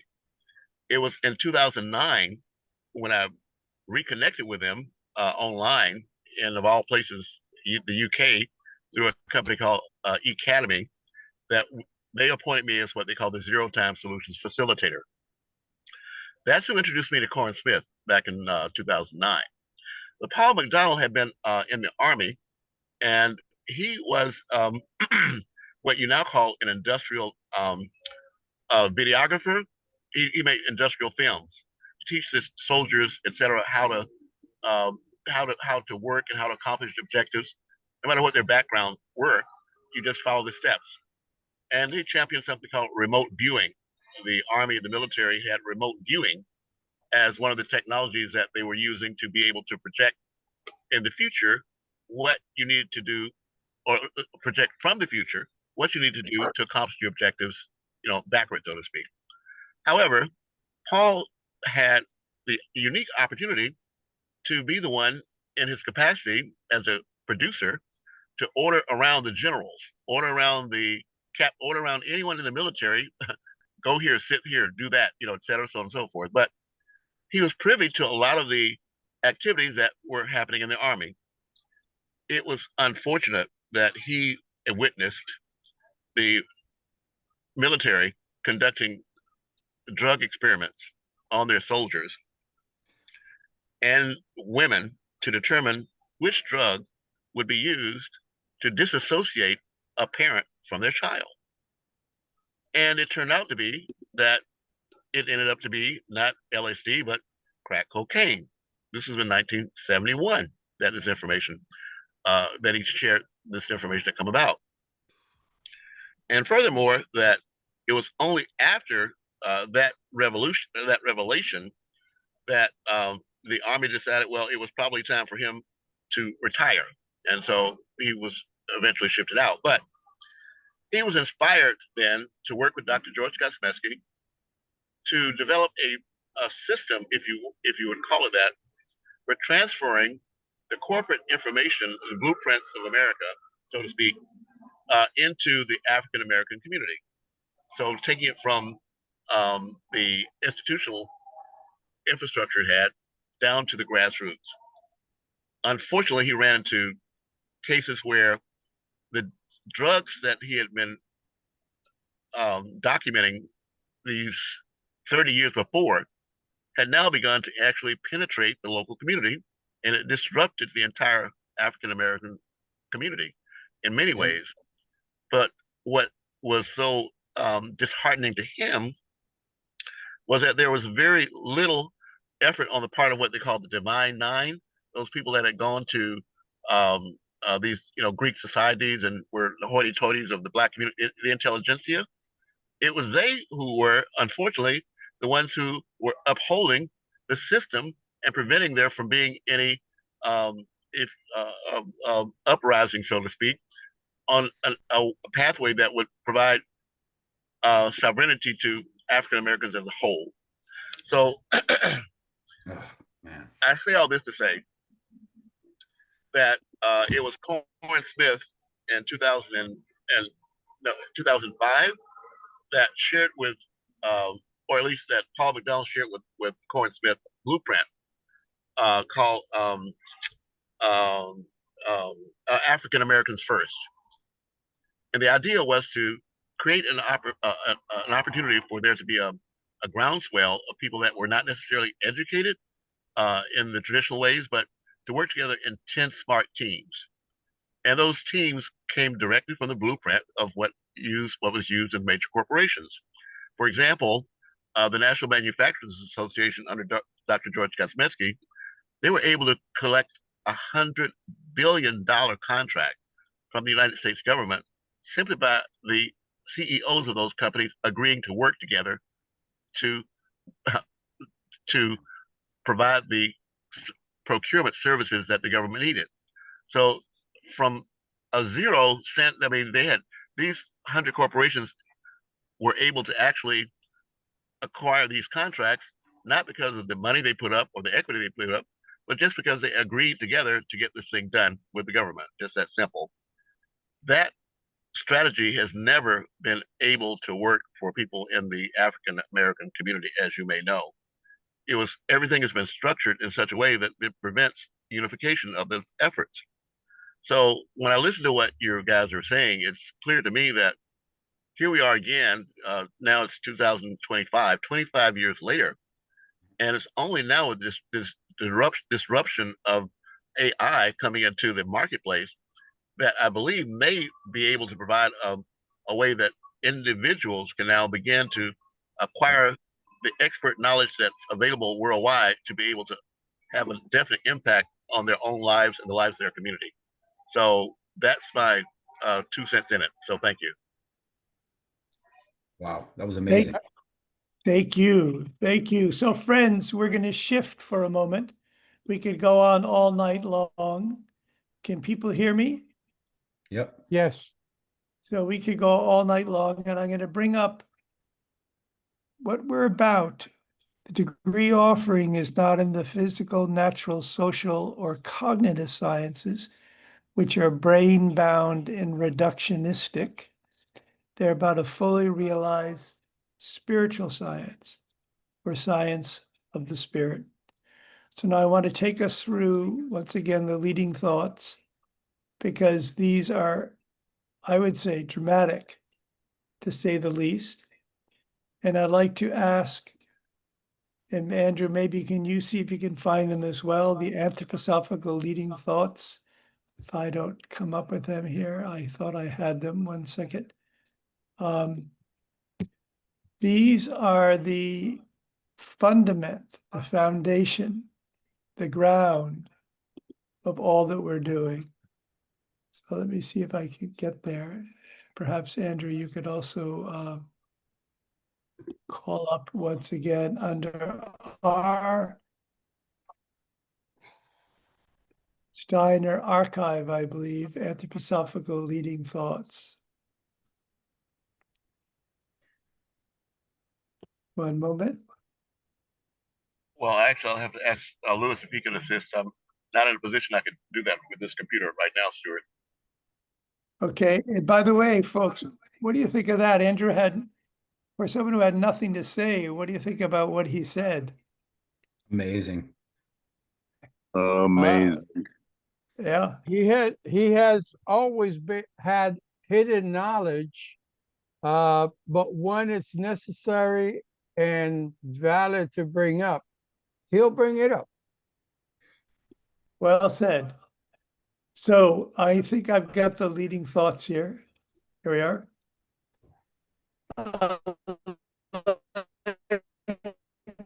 You're cutting out. You're cutting out. Ask, beginning with Lou. Can you hear me now? Yep. Can you hear me now? Yes. Yes. Can anybody now? Would Yes. you we please, can hear you. We can Louis, hear read you. the first and check with everybody to see. I'd like to ask all of you, one after. Do you hear me? You're in and out. I'd like to ask all of you. Do you hear me? You're still cutting in and out. Can you hear me? I can hear you now. Would everybody read these? Oh. Can you hear me? You're still cutting in Can and you out. hear me now? We can hear you now. Yep. Yes, we can. Now you got Can good you- audio. Can you stay in that position?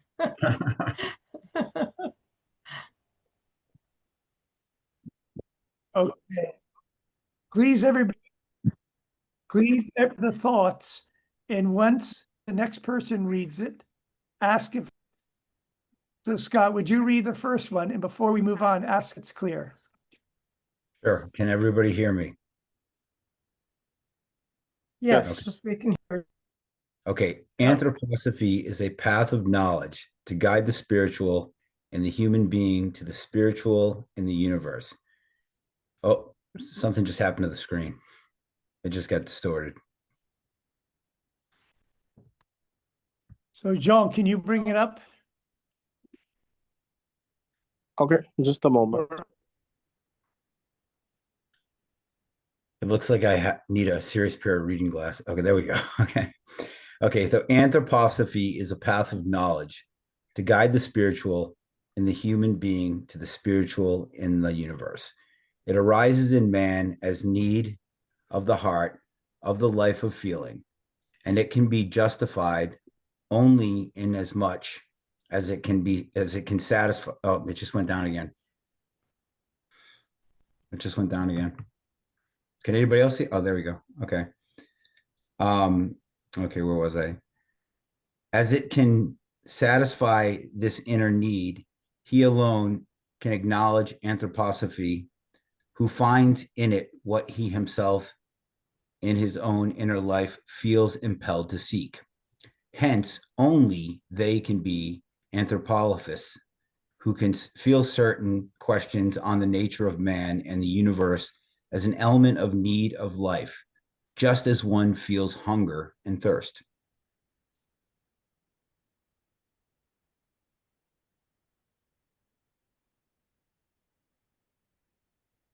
Shall I read the next one? So friends, the word, can you hear me? Can people hear me? Yes. Good audio. Friends, the word, can you hear me? Yes. Yes. Yes, we can hear you.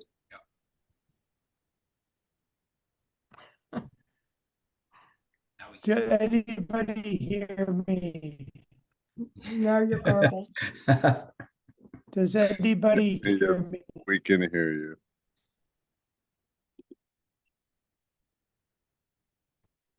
So the word is anthropos, the human being, and Sophia, wisdom, anthroposophy.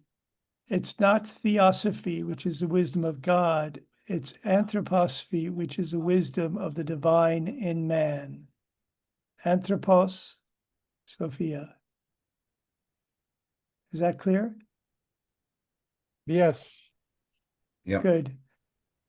So is everybody clear? If everybody's clear, then would someone read the next one? But check in when you're finished to make sure everybody's with us, please.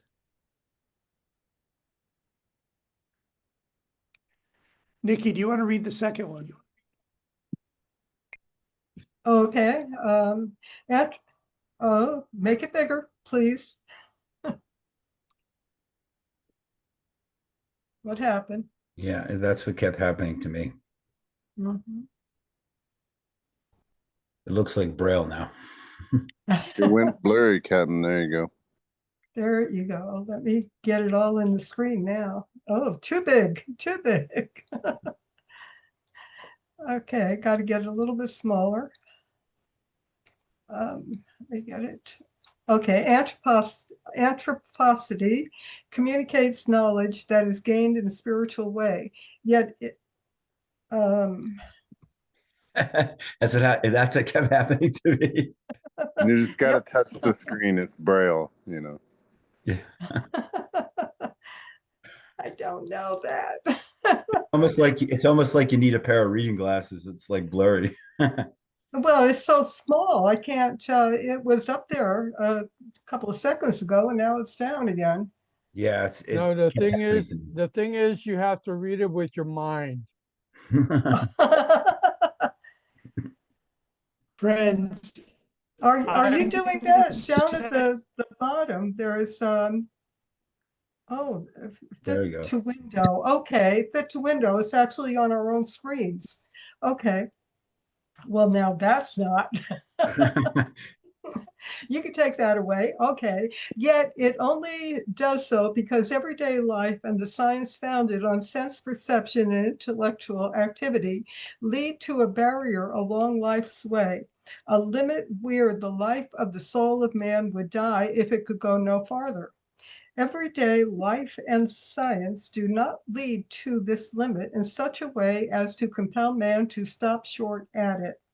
For at the very frontier where the knowledge derived from sense perception ceases, there is open through the human soul itself the further outlook into the spiritual world. Number 3. Scroll up, scroll up.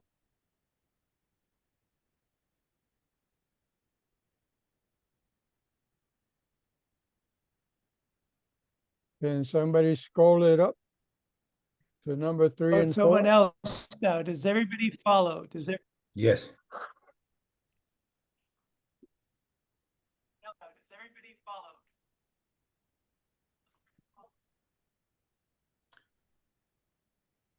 You can't see the third one. Friends, do you hear me? Please say yes Yep. or no. Yes. Yes. Yes. Okay. I sent the link. I sent the link. Please get it on your own computers because these are our foundation stones.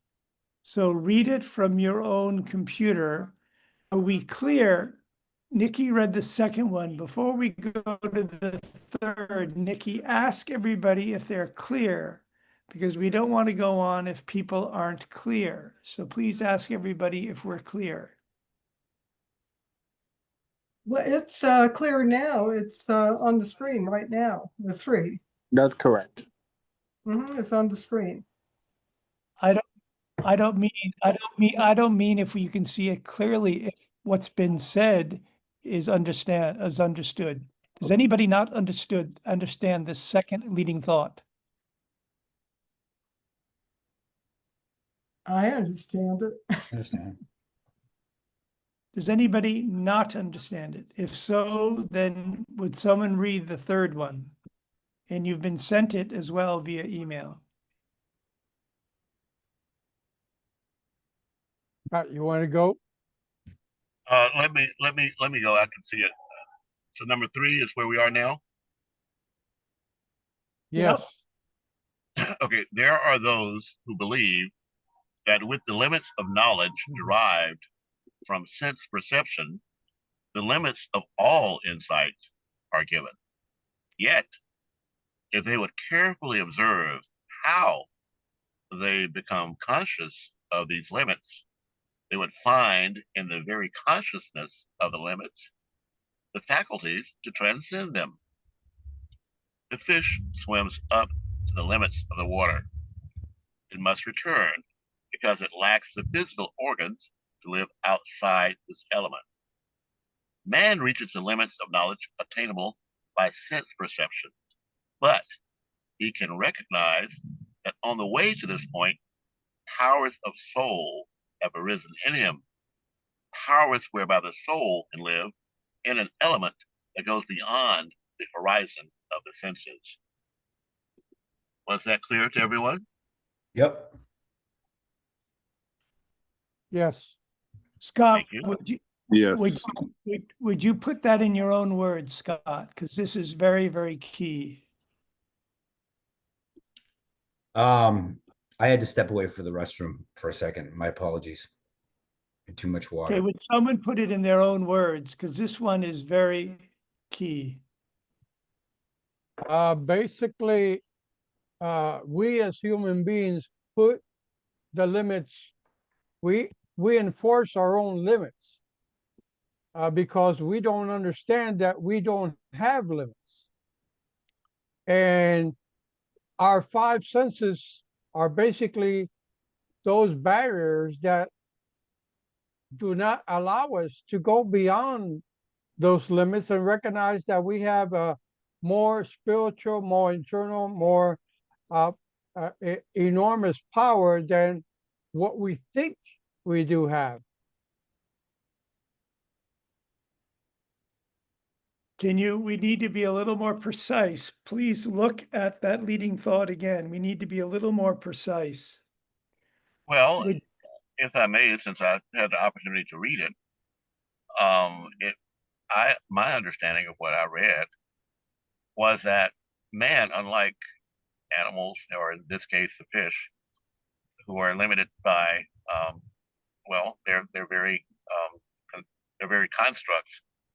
Man, as a human being, in his efforts to understand reality, let's say, or understand what he experiences, along the way to this effort to understand, it would seem that because he is a spirit having a human experience as opposed to a human having a spiritual experience, can in fact perceive the power of the infinite, or the power of God, if you would like to use that word. But there is in all of us the innate ability to transcend our own limitations, our physical limitations, because again, we're not only in the physical world.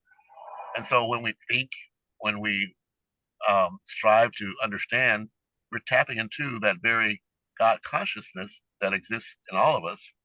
And I believe, Stuart, that this is alluding to the fact that we do, in fact, acknowledge that spiritual transcendence of our sensational experiences to be Yep.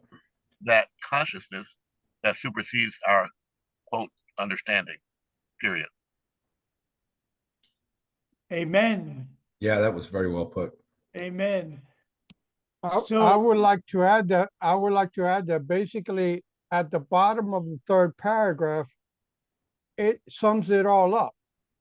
He can recognize that on the way to this point, powers of soul have risen in him, powers whereby the soul can live in an element that goes beyond the horizon of the senses. So we leave our 4 or 5 senses and become a spiritual entity where we realize we don't have limits to our power. thank you. Can I Thank you. can I add something to that as well? Yes. Yes. So I think, you know, this is where you're seeing it everywhere now, manifestation. And when you think something, that thought then becomes a word. And when it becomes a word, then you express the feeling of it. So if you're trying to accomplish anything in life, there's the thought, there's the word, there's the feeling, and there's the belief, the faith. And once you master those 4 components, you literally can accomplish whatever you want in life. And that's what manifestation is. We can do anything we set our mind to. And when you get into the psychological, emotional imprinting, you can psychologically, emotionally imprint positive things by focusing on the things that you want. And the more that you focus on what you want in life, you visualize it, you feel it, you see it, you speak it, reality begins to bend to that, though, to those thoughts and those words. And that reality is just a matter of, you know, unfolding. When it just, it's just a matter of time before that reality unfolds within your subconscious, is what I'm trying to say. That makes sense? It does. Totally. We haven't quite got the nuance yet, but that's okay. Would Jean, would you please read the next leading thought? Just a moment. Are we in number 2? Okay. Number 3. There are those who believe that with the limits of knowledge derived from sense perception, the limits of all insight are given.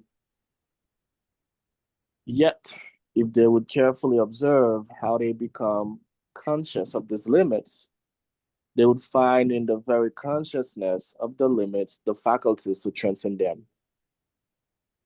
The fish swims up to the limits of the water. It must return because it lacks the physical organs to live outside this element.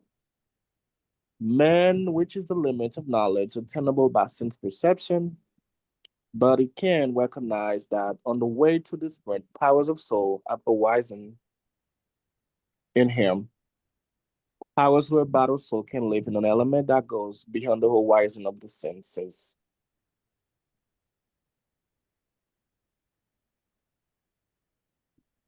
Comments, friends? Comments? Well, that was actually a repeat of what I just read, isn't it? Yeah.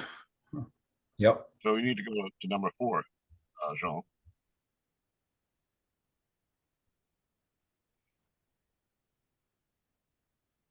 Jean, you need to go to number 4. I just read that.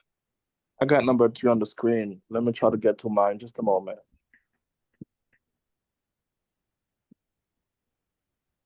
Okay, let me get number 4. For certainty of feeling and for a strong unfolding of his will, man needs a knowledge of the spiritual world.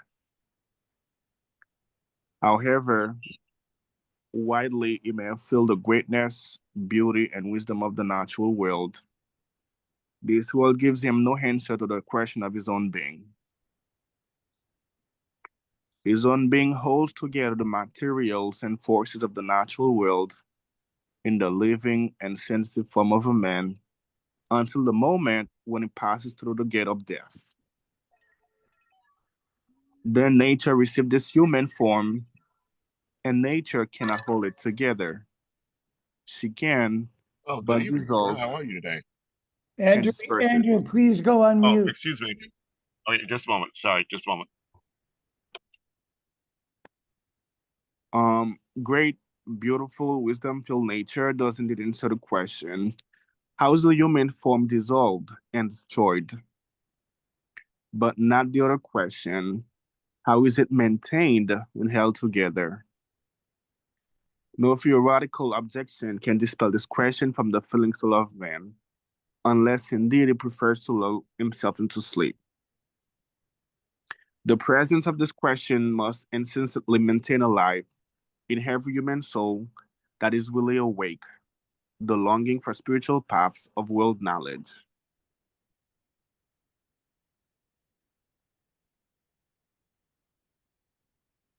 Comments, friends? Stuart, can we put number 4 on the screen? I only see number 3.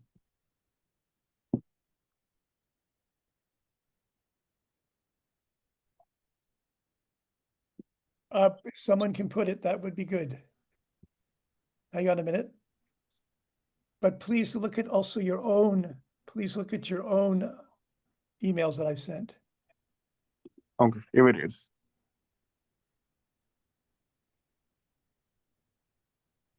Shall I read 5? Is it clear, everybody? We don't go ahead until it's clear for everybody.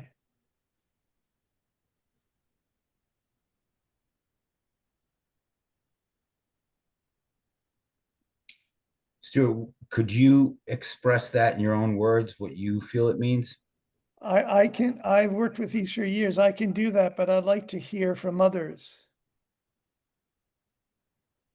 Would someone try to put this in their own words?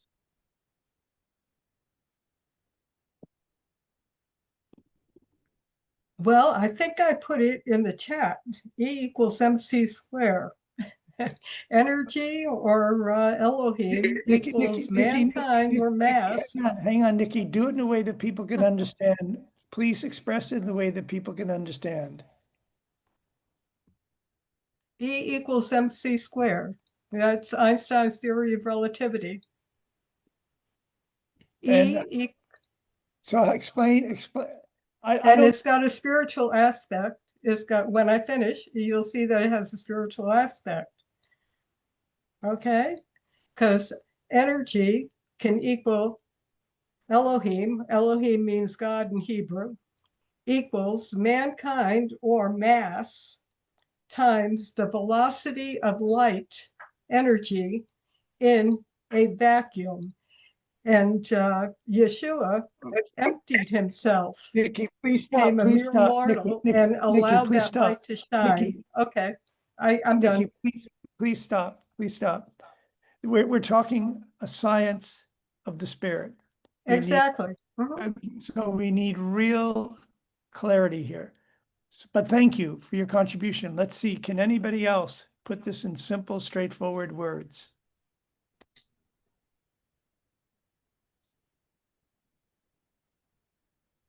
Well, basically, I can summarize it. You cannot obtain spiritual knowledge unless you remove your body, unless you go away from the natural senses. And only then can you tap into the cosmos and to the universe and to the energy that we're all built in and find that knowledge. Thank you. Thank you. Friends, are you tracking?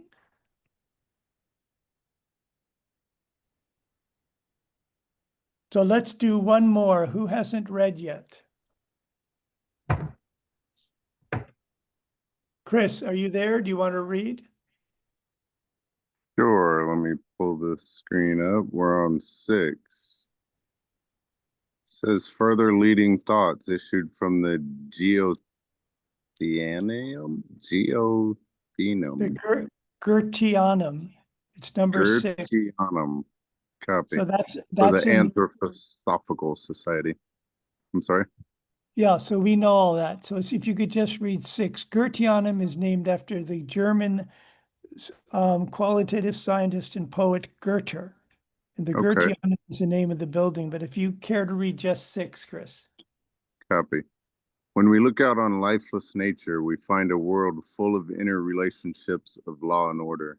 We seek for these relationships and find them in the content of the laws of nature. We find, moreover, that by virtue of these laws, lifeless nature forms a connected whole with the entire earth. We may now pass from this earthly connection, which rules in all lifeless things, to contemplate the living world of plants. We see how the universe beyond the earth sends in from distances of space the forces which draw the living forth out of the womb of the lifeless. In all living things, we're made aware of an element of being which, freeing itself from mere earthly connection, makes manifest the forces that work down onto the earth from realms of cosmic space. As in the eye, we become aware of the luminous object which confronts it. So in the tiniest plant, we're made aware of the nature of light from beyond the earth. Through this ascent and contemplation, we can perceive the difference of the earthly and physical which holds sway in the lifeless world from all the extra earthly and ethereal which abounds in all living things.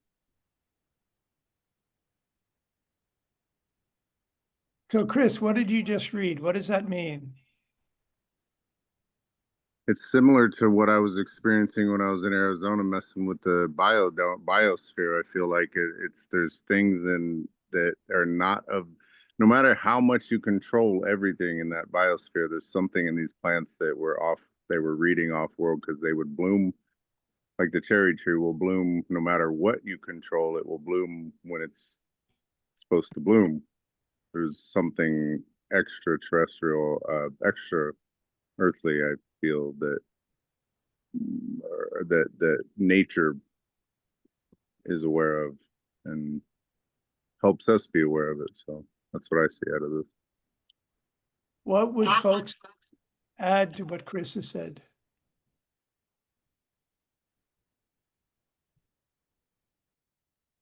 I would like to compare it to an experience I had.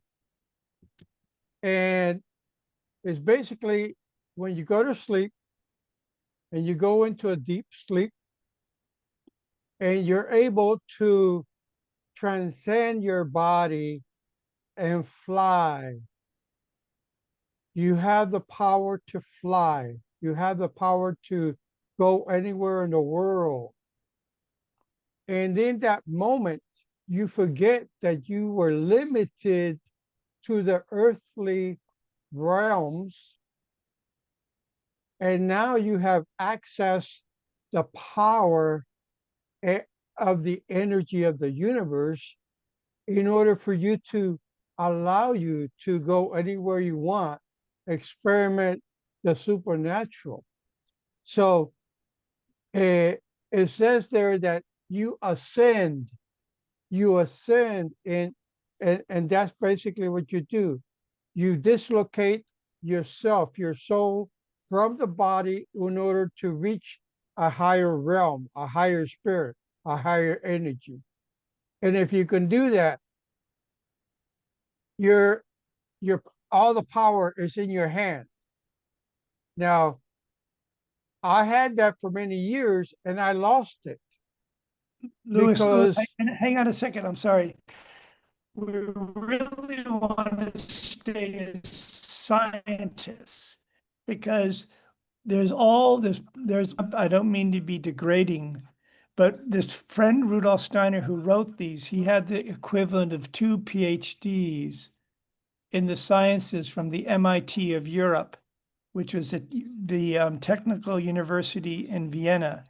So let's speak about these in scientific or spiritual scientific terms, because we all can be granted these, quote, mystical experiences. We can go on and on about them, but let's grasp this in its painstaking scientific details. Otherwise, pick what you want. Let's be really precise. So please, Louis, look at it and please convey what you understand it's saying, word by sentence by the presentation itself. I've spoke what I've had in my heart, in my mind, in my soul, and that's it. Thank you, brother. Thank you very much. Then, friends, we come to the end. We come to the end of this session, and I find it's been a remarkable session. Let me ask, are there any concluding reflections? And then I'll offer a verse to tie up this evening, and we'll look ahead to next Sunday. Any concluding reflections, friends? I have something, and if I could share my screen real quick, I would appreciate it. Okay? Yeah, please do. Okay. Let me But share. let's be concise. We're over time. Let's be concise in Yes, these. yes. And what I want to do is just to go back and show, I think it was Louis, right?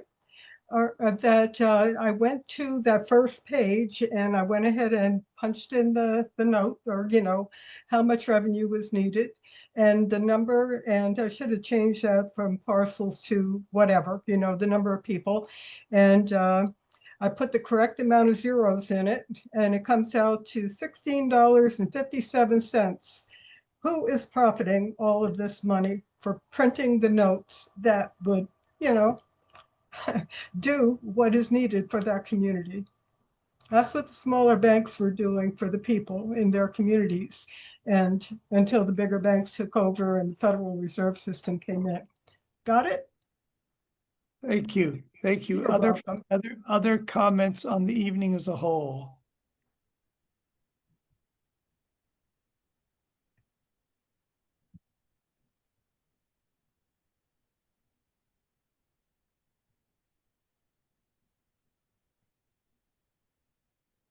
Any comments, friends? Final comments on the meeting as a whole? Can anybody hear me? Yep. Yes. Yes. Miss Shirley. So any final comments, friends?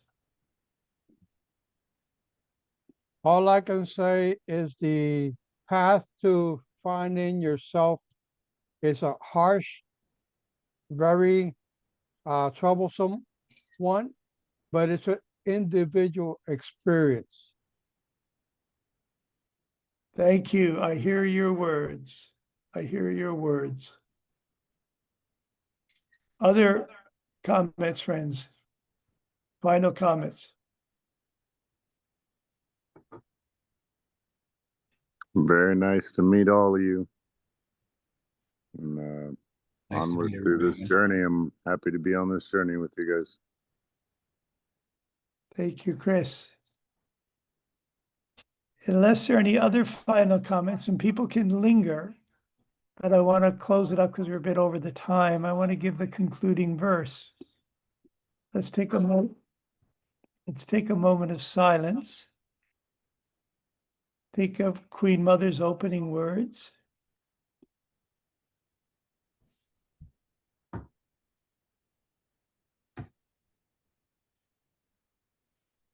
So,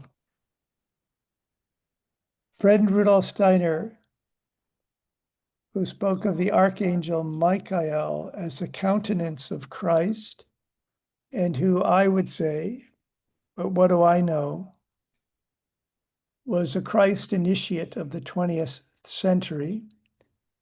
That is, each century, individualities are born whose point is to help humanity develop further in their grasp, in their understanding of the Christ impulse. Christos in Greek means son, and this is an impulse not just for Christians, but for everybody who can say, I am, which can be said in Islamic language, in Buddhism, in Hindu. So friend Rudolf Steiner described Michael, Saint Michael, the archangel, who's graduated, some say, to the stage of the archai further, as the countenance of Christ. And he gave 3 Michael verses, and I'm going to conclude with them. In the morning, and I trust people are hearing me. Scott, can you confirm? Yep. Thank you. The morning verse goes as follows, and I get down on my knee and say it. O Michael, to your protection we commend ourselves. With your guidance we unite ourselves with all our heart's power. That is all our heart's power, that this day may become an image of your destiny ordering will, that we order our lives and our relations. The midday verse, friends, goes as follows.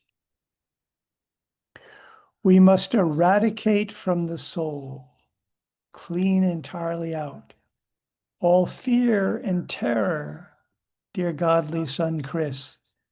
We must eradicate from the soul all fear and terror of what comes towards us out of the future. We must acquire serenity in all feelings and sensations about the future. We must look forward with absolute equanimity to everything that may come. And we must think only that whatever comes is given to us by a world direction full of wisdom. God governs in the affairs of men, Ben Franklin said. It is part of what we must learn in this age, namely to live out of pure trust, without any security in existence. Trust in the ever-present help of the spiritual worlds. Surely nothing else will do if our courage is not to fail us. We have to trust fully in the ever-present help of the spiritual worlds. Surely nothing else will do if our courage is not to fail us. Let us discipline our will. Hand up, hand down, balance. Discipline our will. And let us seek the awakening within ourselves every morning. And you heard the morning verse, and every evening. And now we come to the evening verse, which is much shorter. And I'm going to say it twice. As we go to bed at night, I bear my sorrows into the setting sun. I lay all my worries into its shining lap, purified in light, transformed in love. They, that is my sorrows and worries, will return, that is in the morning, as helping thoughts, as strength for deeds, rejoicing in sacrifice. So once again, and imagine this alchemy. We go to bed with our worries and sorrows. And through the angels at night, if we go to bed the right way, we awaken and they've become helping thoughts. I bear my sorrows into the setting sun. I lay all my worries into its shining lap, purified in light, transformed in love. They will return as helping thoughts, as strength for deeds, rejoicing in sacrifice.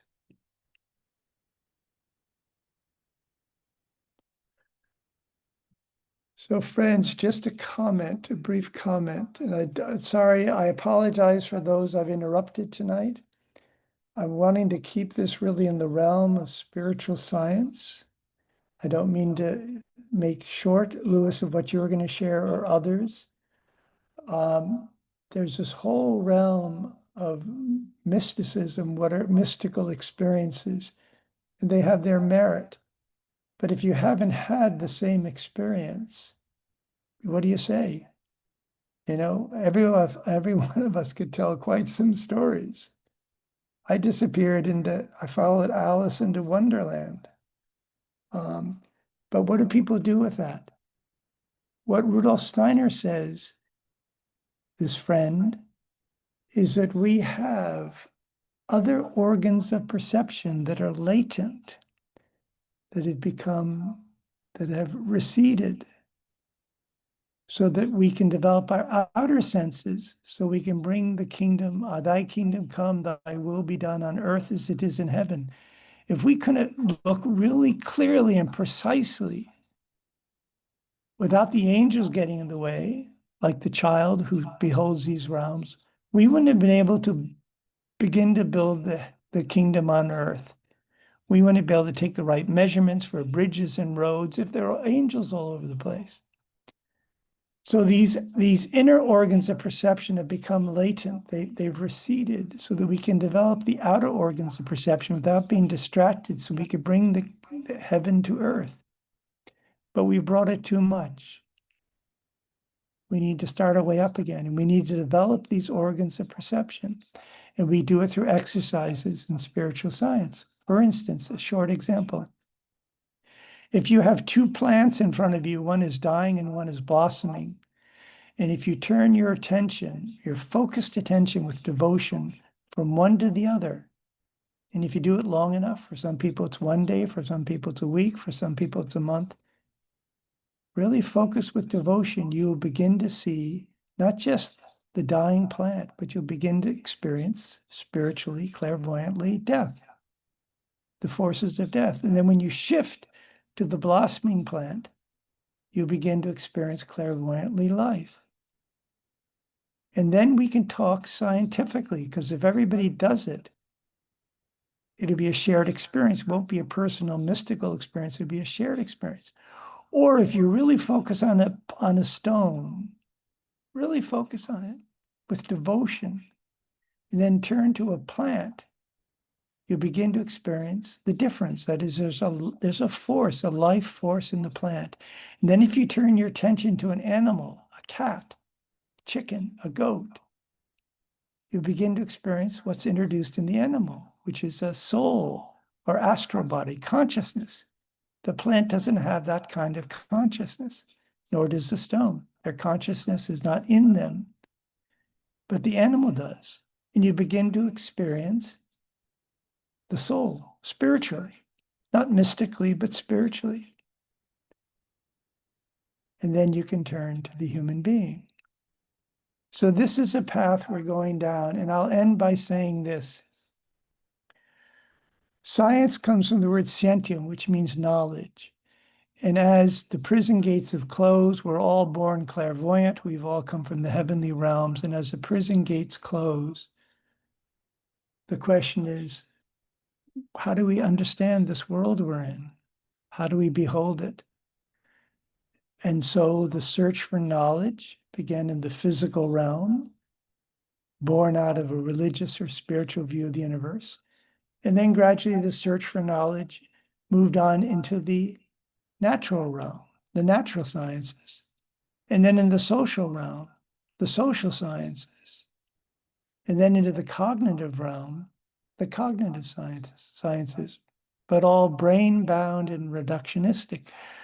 And that's so practical that the National Democratic Party went to this cognitive scientist, George Lakoff, in California, because they wanted to understand the human mind better, so they could understand how to speak to Americans to draw them to the Democratic Party.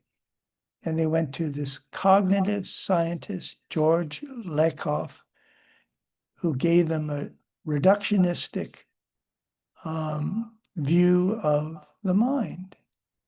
We're destroying our mind as we're developing our brains. And I would have said earlier, Scott, that I really discourage us from speaking of downloads into our mind. That is a mechanical term.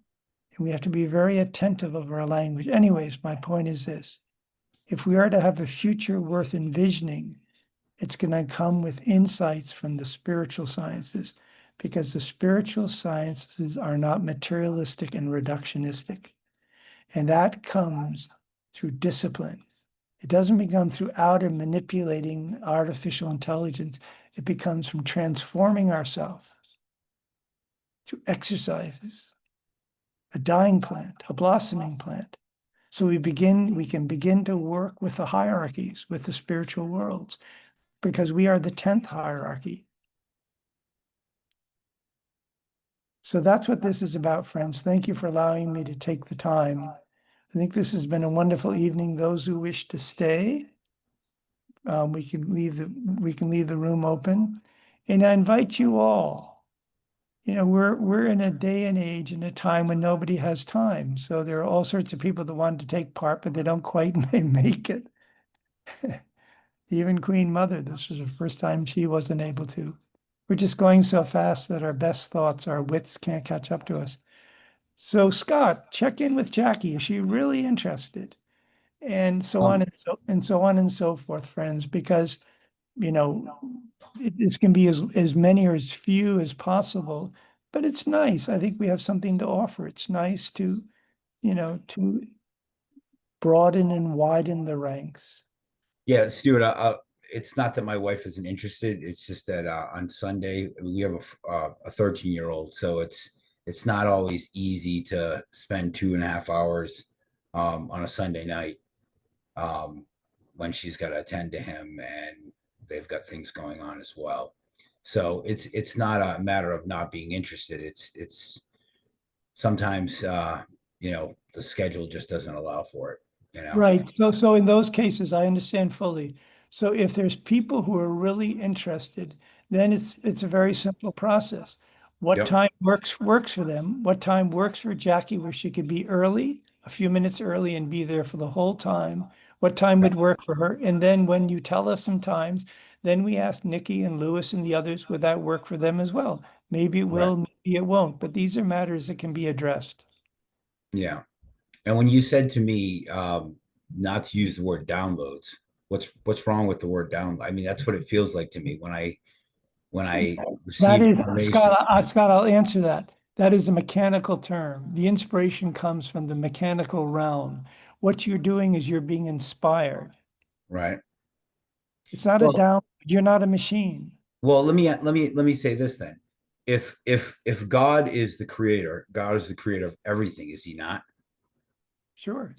Okay. So then what's the difference between the creation of humanity and the creation of technology and machines? Isn't it all the same? So this is a difference. You and Me, Baby, the song, we're nothing but mammals, so let's do it like they do it on Discovery Channel.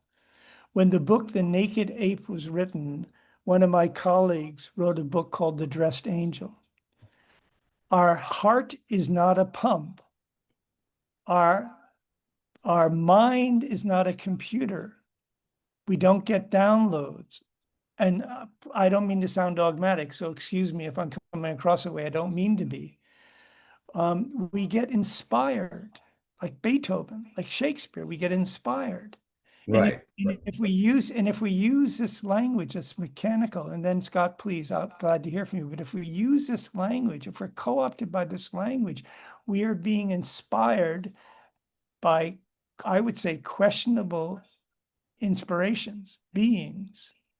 Now, I could be entirely wrong. I don't mean to sound dogmatic, but yeah, no, I mean, I understand what you're saying. I think God is everything. So, you know, that's semantics to me. You know, when I express my book, when I try to explain it in other ways, other than the three engines, I understand your perspective with the mechanical, but you also have to be able to communicate in a way where people understand it. And if you're getting esoteric, and most people aren't going to understand this language. well, Scott, we talked about this. And what we No, said, no. But what I'm saying is, no. Let me answer. We talked about this, Scott. What we said is, if you want to use the word engines, follow up with parentheses, living systems. So Right. start where people are, but just put in parentheses living systems, and gradually you can drop the engines and people will get the living systems, which is, is an expression of the Trinity. Right, right. Which, yes, and so when I'm writing stuff for my healing modalities, it's very important to simplify and to orient it so that people can relate to. Scott, we just spoke to I that. know we're not machines, but We like just when you spoke give, of that. We just yeah, spoke of that. Engines, parentheses, living systems. Because while God creates everything, although Mhm. he doesn't create the machines, he creates the people who create the machines. We're Right. not machines. That's all part of No, creation. we're We're not, not machines. And we don't get downloads. I would suggest we get inspirations. And as long as we use these terms, we're being inspired by, I would say, by questionable forces. I could be wrong, and I apologize if I sound too emphatic about it, but I think this is really important. This has to do with the word. no, and I understand the human language was manipulated to control us, but to what degree are we able to infiltrate the minds of people by giving them simple analogies that they can understand? And that's all. That's, I mean, but I mean, I get the point of putting living systems in parentheses because that makes sense. But when I walk away from all the terminology I use, I find myself stumbling and making it complicated. I mean, you have to use simple words for people to like the whole point of my book is to make it so simple and to make the analogies. And yet, I mean, just when I ran the Boston Marathon, I was never a runner. But somebody said, you're a finely tuned machine. And I'm like, I'm not a machine, but it's just, it's just, somebody, utilizing that word to, I don't know, just, meaning I'm very well, I'm in good shape in other words. But when somebody see, says it like that, Scott, we need to yeah. go, we need to go to the other extreme. Yeah. We need to begin to talk about people as aspiring angels, not as machines and engines, but we need to go to the other extreme. We're so far off balance, I believe, that we need to go to the other extreme. In Right. parentheses. Yeah.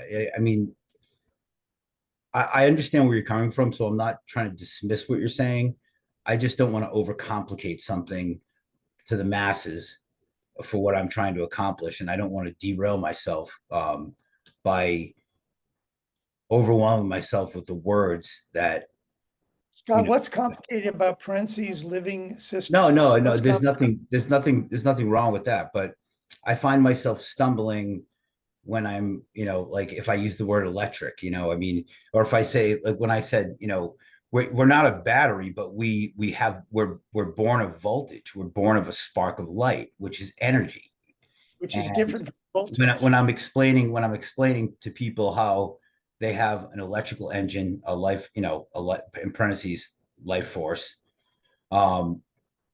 that people understand the analogies, mechanics, just the basics of, if we don't have a high enough charge and we use the analogy of a battery, that the human body is like a battery. When I say that per se, what all I'm saying is without the battery, the charge that we need to have, if it's deficient, then our health is deficient.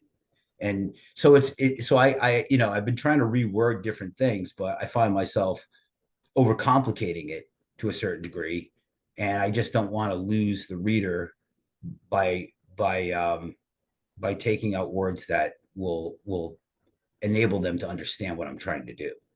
So I'm not dismissing you. I mean, I've learned a lot from you, Stuart, and I appreciate everything you say. And I'm more than happy to plug it in where it fits. And sometimes I forget the way that the words that you use. So it's not that I'm not listening. It's just sometimes I just simply forget. Because I understand it in a certain way, and I do want to wordsmith it to a degree where I am keeping the focus on humanity and helping people heal. And you know, so I'm always happy to get the, you know, constructive feedback from you on that. Thank you for your openness. And again, I don't mean to be too. No, I'm just speaking my mind. Excellent. Excellent. Other comments, friends, as we're formally concluded. We can chat for a while if people want to. Other comments? Like Lewis, does what I just said make sense? That our heart is not a pump, our brain is not a computer, the heart and the brain were there way before the pump and the computer arrived, that we are not just mechanical beings. Stu, can I just I gotta take care of my kid now. So is it okay if I Thank you for being with us. Absolutely. I appreciate you, man. Thank you. I love you, Scott. Have a good evening. Love you guys. Have a great evening. Thank you. Greetings to Jackie and your dear Later, son. brother. Take care. Thank Scott, you. we'd love to have your son join us. Okay, maybe I'll be able to get him in front of the camera.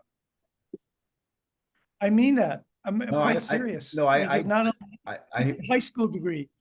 yeah, I mean, well, you know, we plan on coming back, so you know, ultimately at the end of the day, we'll see if we can make that happen. Amen. Thank you. I appreciate you all. Thanks. You guys have a great night. All right. Thank you, Scott. Take care. Yeah.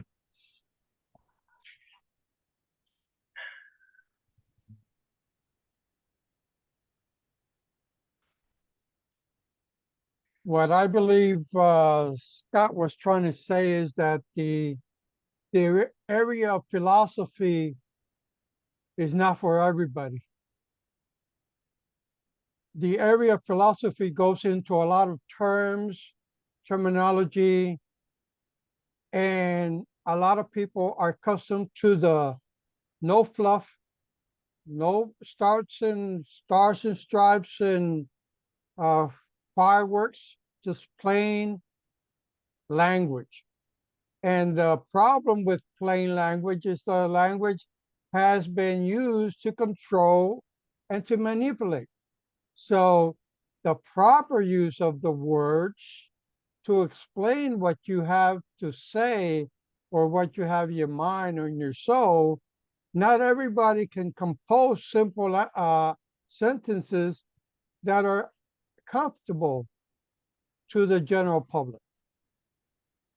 I can understand, Stuart, after 40 years in this ambient, in this area of study, you have a rich concept of words, terms that sometimes are, for some people, are hard to understand because it goes to another level. And what we're trying to bring to the people that come to these sessions is bring that philosophy in terms that it comes into plain language. Once you do that, there will be more people participating. But I've come to realize that I've tried to read the paragraphs and the leading thoughts, and I tried to bring it down to plain words, and then sum it up in one or two sentences, without the fluff, without the all the bells and whistles. That would do more. That would do more to bring those people to. Lewis, what I would say is there's not a touch of fluff in those leading thoughts, I would say. However, I think it's great what you're doing. That is you're paring it down. But those words were dictated, I believe, to a friend of all that he brought by Christ. So I'd say there's no fluff there at all, but I think it's also very important that you're doing what you're doing. I call anthroposophy an enlightened or consecrated common sense. An enlightened or consecrated common sense. And if you really meditate on these leading thoughts, I think you'll be astounded what's there. 50 years ago, the cognitive sciences didn't exist. Now there are curriculums and awards and conferences and chairs and you name it. And they're leading us to hell in a handbasket, leading us to artificial intelligence as opposed to a truly artful intelligence, which is what these leading thoughts bring. We're not going to have a future worth envisioning unless we bring this consecrated common sense to the world, I believe, the science of the spirit, a spiritual science.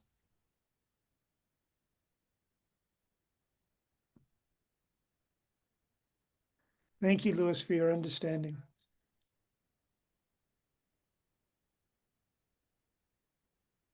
I'm going to leave. Thank you for putting up with me. Vicky, And I'm glad I was able to, come up with the solution to what I was trying to show you. But trust but verify, okay? Great information. Yahweh bless and share So it. Nikki, next time take 45 minutes But yes, but on what topic? on this topic. On seniorage, I think everything is explained and it's on video. Andrew did a good job. So, okay. And you know that it's online as well. All righty. Yahweh bless. Bye-bye. Love Good you so night. much. Aho. If you want to elaborate, and thank you. Can people No, hear? basically, that's those are the what came to mind as far as what Scott was trying to say and his comparison and I understand that Rudolph and the inspiration came from God, but there has to be a simpler way to transmit that knowledge and that line of thought. That's what I think, because you have to talk to Amen. Amen. you have to talk to non-knowledgeable people like a baby that is trying to learn the first words, her first steps. And if you are trying to read a documentary, that's not going to work. Well, that's why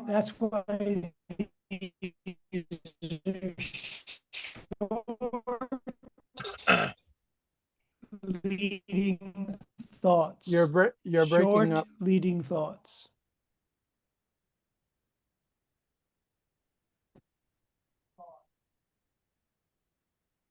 Well, I have to leave Concise also. leading thoughts. Thank you. And let us, I already sent the contact list to everybody to complete the information for the Global Village University. Some people have replied back, information is correct, or here's what's missing. But I sent the list to all the 40 plus people that were on the email. I sent the list to Stuart, and I sent the list to you via message on your phone also.